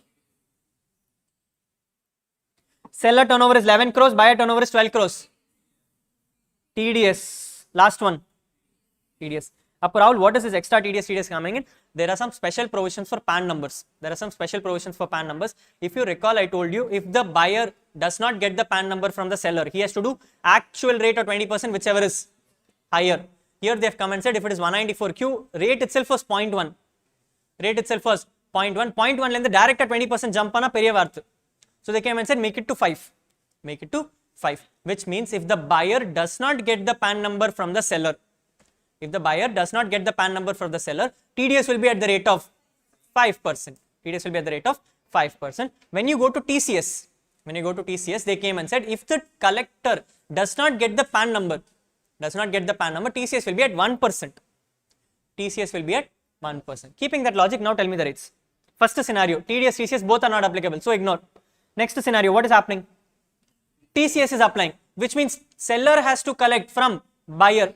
Seller has given the PAN number, not given the PAN number. I'm sorry, buyer. Buyer. Buyer has given the PAN number, not given the PAN number. So TCS rate will be 0.1. Got the idea? Yes, next one. Seller has not given the, buyer has not given the PAN number. 1%. Next scenario, you are in TDS, which means you are looking from buyer perspective. So buyer has to collect PAN number from seller. Seller given PAN, not given PAN. Given PAN, TDS rate is. Seller not given PAN. Next scenario, 0.15.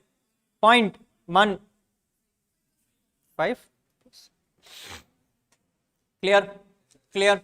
Any doubts? No doubts? With this, we are done with TDS and TCS both. With this, we are done with TDS and TCS both. We will take a break. It's 5:30. Huh? It's 5:30. Come back at. Sabdu poriya. 6. 1 hour. 1 hour. See, I was thinking if you come back earlier, we'll complete the questions and leave early. You tell me what you want. For me, for doing what? That's all. There's only questions to do. Let's see what questions are there.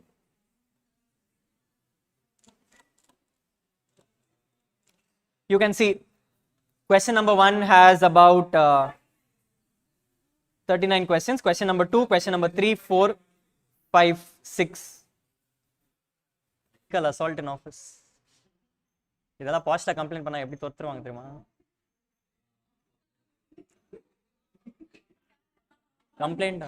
Complaint in posh. Actually, அது other way around. If you were hitting her, then I would have complained. அதான் பிரச்சனை.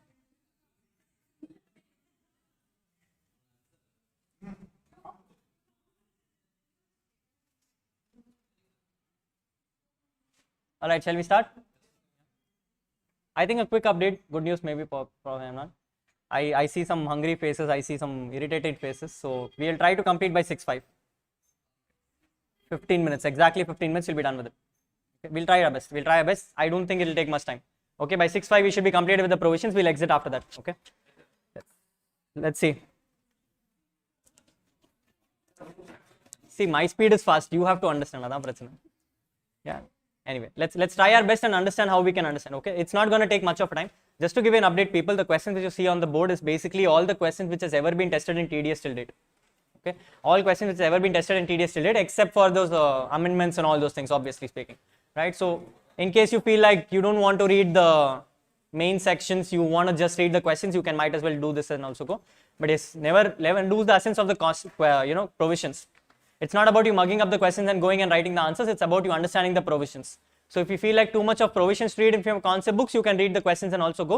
But have a knowledge on the provision rather than the question, right? Keeping that in mind is when this question has been prepared. That is why it's some 39 questions, because it's like, I think it's compilation of about 15-16 years of altogether. Okay, to the extent they were relevant for now. Okay, so let's do all the questions and see how we understand much. Question number 1.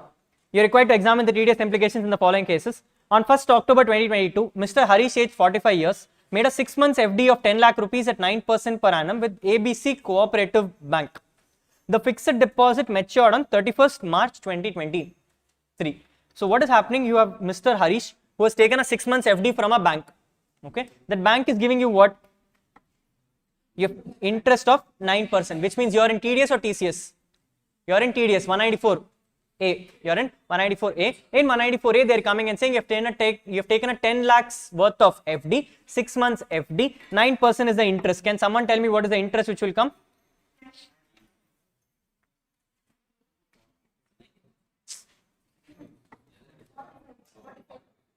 Please understand your costing, people. It is 10 lakhs worth of FD, 6 months FD, which means it is 45,000. Now 45,000 is the FD. Harish is 45 years.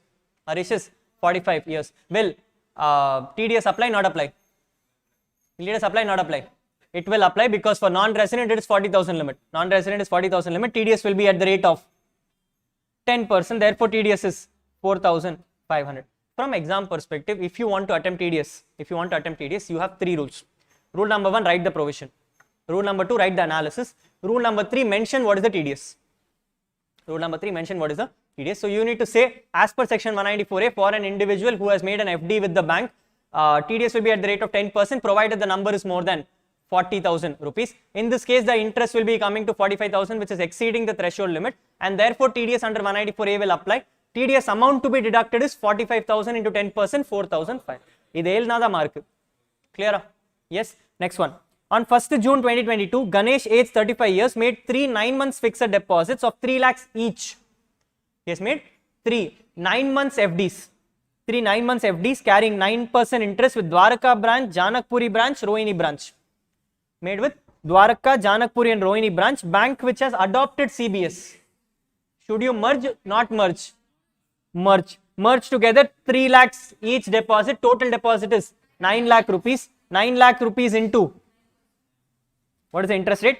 9% interest, how many months? It's clearly given, it is 9 months, therefore it is 9 by 12, number is 60,750. 60,750 together cumulatively is more than 40,000 rupees, therefore TDS will apply. TDS rate is, so 6750 into 10% will give you 60. You got the format? Next one. On 1st October 2022, Mr. Rajesh, aged 40 years, started a 6 months recurring deposit of 2 lakhs per month at 8% per annum with PQR Bank. Recurring deposit matures on 31st March. He has made what? Recurring deposit. Every month he is going to deposit 2 lakh rupees. So 2 lakhs for the first month will be into 8% into 6 by 12. Next will be 5 by 12. Next will be 4 by 12. Then it will be 3 by 12. 1, 2, 3, 4. Then 2 by 12. And then 1 by 12. Correct? Yes, sir. What can you do in this? Collate everything. So 2 lakhs into 8% will be on the outside. Into 6 plus 5 plus 4 plus 3 plus 2 plus 1. The whole thing by 12. Number? 28,000. So 28,000 is the interest amount. Will you be liable for TDS? Quickly, yes or no? Will you be liable for TDS? No, why? Less than 40,000, therefore TDS is 0, therefore it is 0. Done? Next one. ABC Limited makes the following payments to Mr. X, a contractor. Contractor, Abdina. 194C. He has made a contractor a contract work during 22-23. The following are the payments given. 20,000 on May, 25,000 on August, 28,000 on December. Each payment is less than 30,000. Total payment is less than 1 lakh. TDS applicable, not applicable? Read the question. On 1st March 23, a payment of 30,000 is due to Mr. X on account of contract work. Will you add this or not add this? Will you add this, not add this? Why? It is TDS on the date of credit in books or payment, whichever is earlier. Add the 3. 20 plus 25 is 45 plus 28 is 1 lakh? 3,000. Total payment has gone beyond 1 lakh rupees. Therefore, TDS applicable, not applicable? Amount is 1 lakh 3,000 into. How did you decide 1%?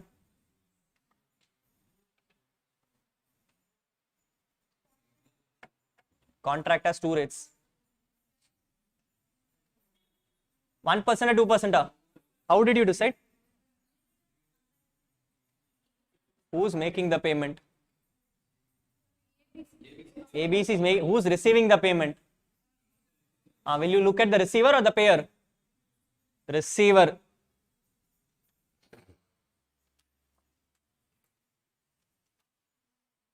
(194C) says check the deductee. Check the deductee. Deductee should be an individual.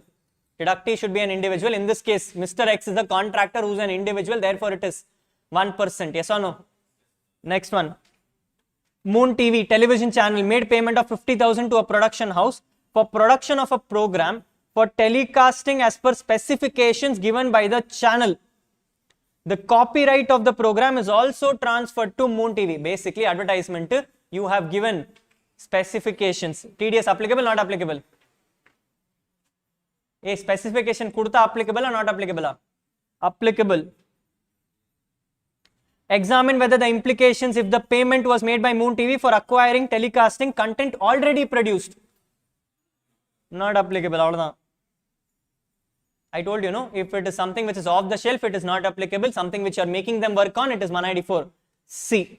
Next one. Mr. X is due to receive 4.5 lakhs on 31st March 2023 towards maturity of life insurance policy which was taken on 1/4/2020 for the sum assured of 4 lakh rupees. Premium paid is 1,25,000. When did you take the policy?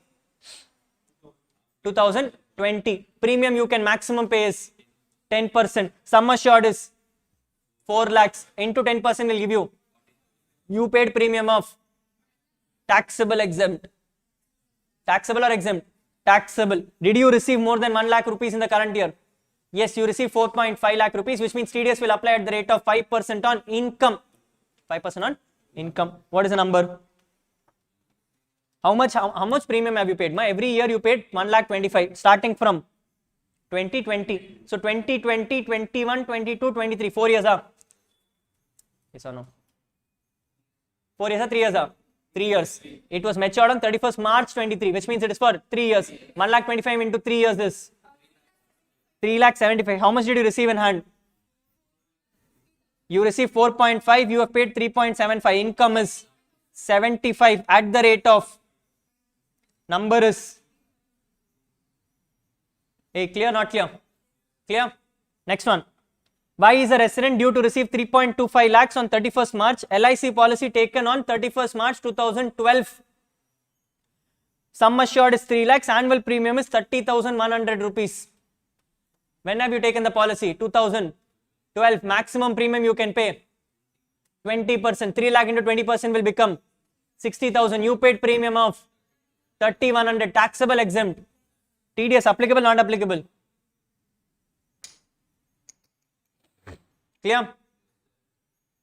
Z, resident due to receive 95,000 towards maturity of LIC policy taken on 2016. Sum assured is 90,000. Premium paid 10,000.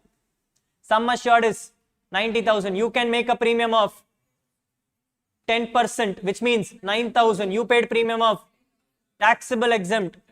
Taxable. How much did you receive? Receive more than 1 lakh, less than 1 lakh. TDS applicable, not applicable? Clear? Mr. X, salaried individual, pays a rent of 55,000 per month to Mr. Y from June 2022. Are you liable for TDS?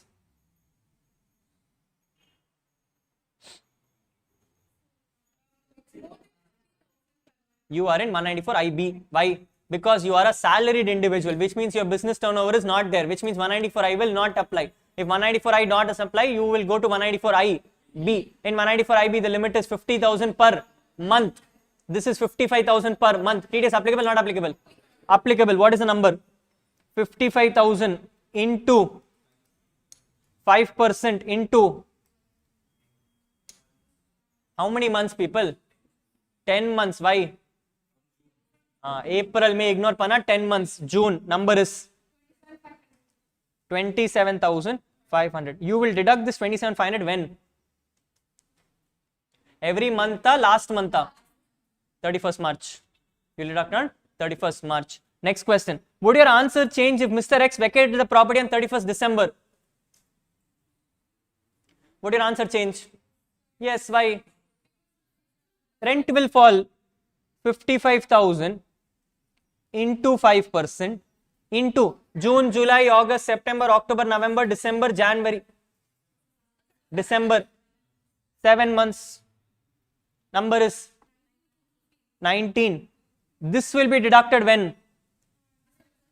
December. What would be your answer if Mr. Y does not provide his PAN number to Mr. X? You will deduct at 20%. 55,000 into 20% into 10 will give you 1 lakh.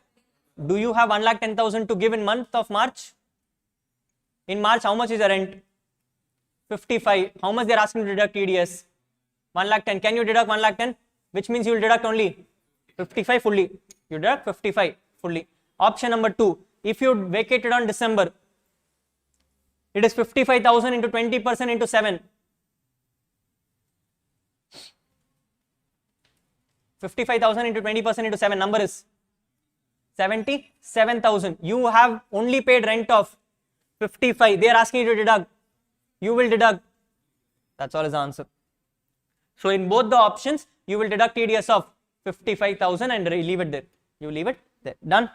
Next one. Mr. X sold his house in Bangalore as well as his rural agriculture land for consideration of 60 lakhs and 15 lakhs. He has purchased the house and the land in the year 2021 for 40 lakhs and 10 lakhs. The stamp duty value of the properties are given as 85 lakhs and 20 lakhs. You are required to check whether TDS is applicable or not. A, two properties for you. One property is house, second property is rural or urban. Rural agriculture. Applicable or not applicable? Applicable, not applicable? Not applicable. Rural agriculture land are exempt from taxes, therefore ignore the whole rural. Ignore the whole rural. Come to the normal. Come to the normal. What is happening? You have sold the property for 60 lakhs, purchased it for 15 lakhs. Sorry, 40 lakhs. Purchased it for 40 lakhs. Do you care about 40 lakhs? No, why? You care about the stamp duty value. Stamp duty value is 85 lakhs. Is it more than 50 lakhs? Yes. Therefore, you will deduct TDS at the rate of 1% on 85 or 60? 85. This is the amendment for the current year. 1% of stamp duty value or actual consideration, whichever is higher. Therefore, 1% of 85.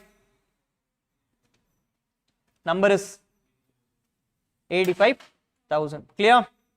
Yes, it is 1% of stamp duty value or actual consideration, whichever is higher. Therefore, you will do it on 85. Done. Next one. Payment of 2 lakhs to Mr. R, transporter, who owns 8 goods carriages throughout the year and furnishes a declaration to this effect to with this PAN number. TDS applicable, not applicable? Not applicable. Payment of fees for technical services of 25,000 and royalty of 20,000 to Mr. Sham having a PAN. Applicable, not applicable? Why? 30,000 per limit. 30,000 per limit, TDS not applicable. Payment of 25,000 to Mr. X for repair of building. Where are we? Repair of building. 194.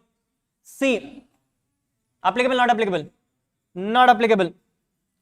Payment of 2 lakhs made to A for purchase of diaries made according to the specifications of Mr. S. However, no material was supplied for such diaries to Mr. A by Mr. S or his associates. A, job work, not job work? Not a job work. You look at section number 194. Q. This is a sale of product. This is a sale of product. 194. Q. Limit is 50 lakhs. This number is 2 lakhs. TDS applicable, not applicable? Payment made 1,80,000 to Mr. Bharat for compulsory acquisition of his house as per the law of the state government. Compulsory acquisition 194 LA talks about a threshold limit of 2,50,000. 1,80,000 not applicable. Done. Next one. Payment of commission of 14,000 to Mr. Y. Why? 15,000 threshold. Rent paid for hire of machinery to Mr. B to Mr. Oh, by B Limited to Mr. Raman 2,60,000. 194. I. Number is 2 or 10? 2 Y. Machinery. And the limit is more than 2,40,000. 2,16 to 2%. 52,000. Sorry, 5,200. Next one. Fees paid fees paid on 1st December to Mr. Dr. Srivatsan by Sundar HUF. 35,000 for surgery performed on members of the family. 194. Not applicable. Personal payment. Surgery done on the member of the family, personal payment. Therefore, TDS will not apply. You will go to 194M. 194M limit is 50 lakhs. ABC and Co Limited paid 19,000 to one of its director as sitting fees. Applicable, not applicable? Applicable, not applicable? Applicable. 10%. Director has no limit, rate is 10%. Payment of 25,000 made to Jack Callis, a South African cricketer, by Indian newspaper agency on 2nd July 21 for contribution of articles in relation to sports of cricket. 20 point. Very good. Number is 27,000, 20.8% will apply. 5616. 2 lakhs paid to Mr. A, resident individual, on 22nd February 2023 by state of Uttar Pradesh on compulsory acquisition of his urban land. Why? Limit not crossed. Mr. Dhanpal wishes to purchase residential house costing 60 lakhs from Sai Priya. House is situated at Chennai. He also wants to purchase a rural agriculture land in rural area for 65 lakhs. Both the buyer and seller are residents in India. 194 I A 194 I A, rural agriculture land exempt from tax. House is 60 lakhs, huh? 60 lakhs. House is 65 lakhs. House is 60 lakhs. Land is 65 lakhs. Ignore land, go to house. 60 lakhs at the rate of 1%. Number is 60,000 now. Number is 60,000. If you notice, this question and that question was the same. They play around like that only. They don't have any new questions to ask. They'll keep asking the same question for you. Okay. Next one. Rahil and Co. partnership firm having a car dealership showroom purchased cars for 2 crores from XYZ Limited. A car manufacturer, the cost of each car being more than 2 lakhs. Who are you? You are in dealer. You are in dealer purchasing cars more than 12 lakhs. TCS applicable, not applicable? Not applicable. Why? Dealer. It's a dealer. But what will apply? Nano confident Seri. What will apply? TDS will apply. 194Q will apply at the rate of 0.1%. 2 crores into 0.1 is. You tell me, da. 20,000. Under section 194Q. They sell the cars to individual buyers at a price yielding 10% margin on cost. The cost is 12 lakhs per car. They are adding 10% margin on it, which means the cost of the car is now 13 lakh 20,000. Every seller will get the car at 13 lakh 20,000. Will you apply TCS or TDS? TCS. Every car has gone more than 13 lakh 20 and it's an individual sale. Individual sale. Therefore, 13.2 lakhs at the rate of 1%. Number is 13,200 will be the TCS collected by the dealer. Will be collected by the dealer from the customer. Mundra Limited, advertising company, retained a sum of 15 lakhs towards charges for procuring and canvassing advertisement from the payment of 1 crore due to Cloud TV, a television channel, and remitted the balance amount of 85 lakhs to the television channel. Would the provisions of TDS under 194H will apply on the 15 lakh rupees? Basically, it's an advertisement agency. What they've done some advertisements for you. The amount totally was 1 crore rupees which they received. In that they said 15 lakhs is my charges. 15 lakhs is my charges. Balance 85 lakhs, they gave it back to you. Balance 85 lakhs, they gave it back to you. They're asking whether the 15 lakhs is a commission under 194H. Yes or no? No. Please understand, TV agency and the advertisement agency are principal. They are principal. There is no agency relationship here. There is no agency relationship here. With no agency relationship, 194H will not apply. Nothing of them will apply. How will IR apply? How is it a benefit? Neither retain pannitiya kaasu. These 15 lakhs is nothing but your charges. This is nothing but your advertisement charges. Will not be liable for 194H. That's all. Radha Limited engaged by Sham Limited. Radha Limited engaged by Sham Limited only in the business of operation of call center. On 18th March, total amount credited by Sham Limited in the ledger of Radha Limited is 70,000 rupees. How much? 70,000 rupees regarding the service charges for call center. Amount is paid through check by Sham Limited. 194. TDS rate. Confident. That's all. 2%. 70,000 into 2% number is 1,400. An employee of central government receives arrears of salary for the last 3 years. He inquires whether the amount will be received after deduction of tax at source. Yes or no? Yes. Hey, salary. A TV channel pays 10 lakhs as prize money to the winner of quiz program. Winnings 10 lakhs into 30%, 3 lakhs. A nationalized bank pays 50,000 per month as rent to central government for building in which one of its branches is situated. No TDS. Why? Very good. A television channel pays 50,000 to cameraman for shooting of documentary films. 194. J. 10%. You are paying for his services of camera. I am not talking about shooting of cinematographic films. Shooting of cinematographic films is 2%. This is you shooting the film. Mr. Tandon received 1,75,000 as premature withdrawal from Employee Provident Fund before continuous service of 5 years on account of termination of ill health. No TDS. Why? Exempt from tax. Finance Bank Limited sanctioned and disbursed a loan of 10 crores to Borrower Limited on 31st March. Borrower Limited paid 1 lakh as service fees to Finance Bank for processing loan application. Nothing. ஏய் உனக்கு புரிஞ்சுதா? உனக்கு என்ன சொன்னா? எனக்கே புரியல. Next, insurance company paid 45,000 as insurance commission. Wherever you see commission, 5% TDS. Number 2,250. Gupta and Co firm engaged in wholesale business assigned a contract for construction of its godown building to Mr. Ravi. The payment and aggregate of 10 lakhs to Mr. Ravi during the year. 194. C number is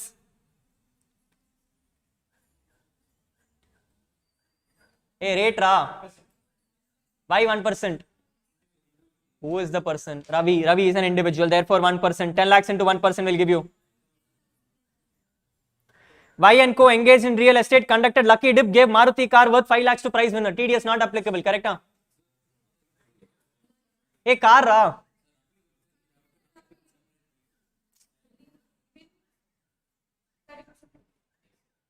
5 lakhs into 30%, 1,50,000. Advertisement company paid 5 lakhs to cricketer Peter for England for working in an advertisement film. यार रहा है मैं advertisement आलू non-resident 20 point number is 5 lakhs into 20.8 1 lakh पूरी दा इला FASTA पूरा ना. ABC Limited makes the payment of 1,50,000 to Ramlal. Individual transporter owned 6 goods carriage throughout the year, does not furnish the PAN number. TDS rate. Yenda. Does not furnish PAN. Does not furnish PAN. He has to satisfy both the conditions. Give the declaration, also furnish PAN number. Did not furnish PAN number. TDS rate. TDS rate 20%.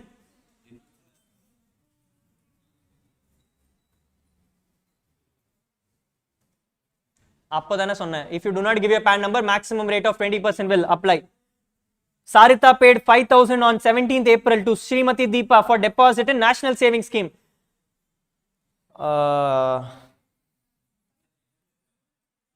It's 10%. No.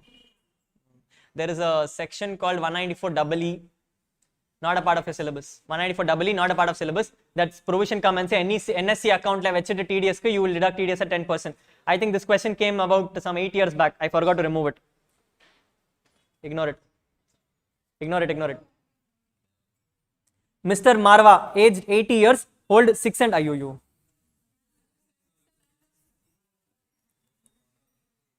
Seri paravala. Mr. Marwa, aged 80 years, hold 6.5% gold bonds of 2 lakhs, 7% gold bonds of 1980 of 3 lakhs, and receives yearly interest on these bonds on 28th February 2023. This is section 193. This is section 193. Normally, if you read section 193, that will come and say, boss, any kind of these kind of transactions will not be liable for TDS. Generally, hold. Generally, the section will come and say these will not be liable for TDS except for gold bonds. There they have come and clarified that, boss, if it is a gold bonds, and the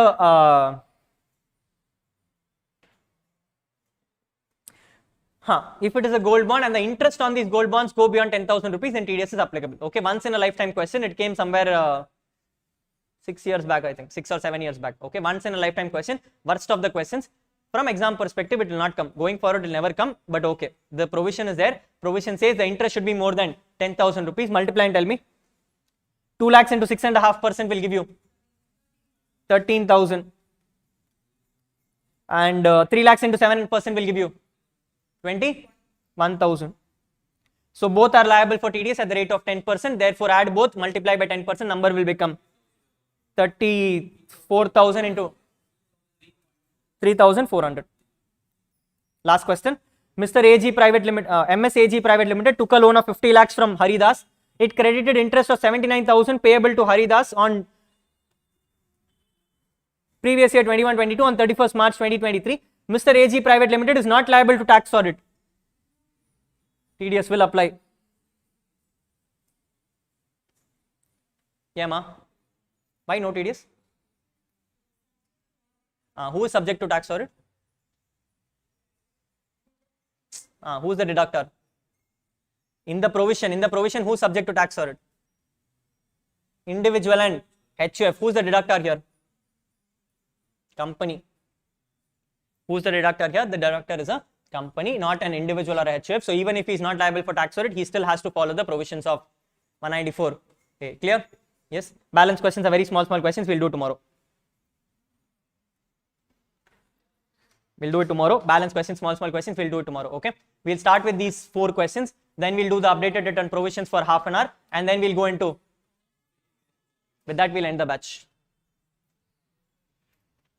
Yes. Thank you people. Have a good day.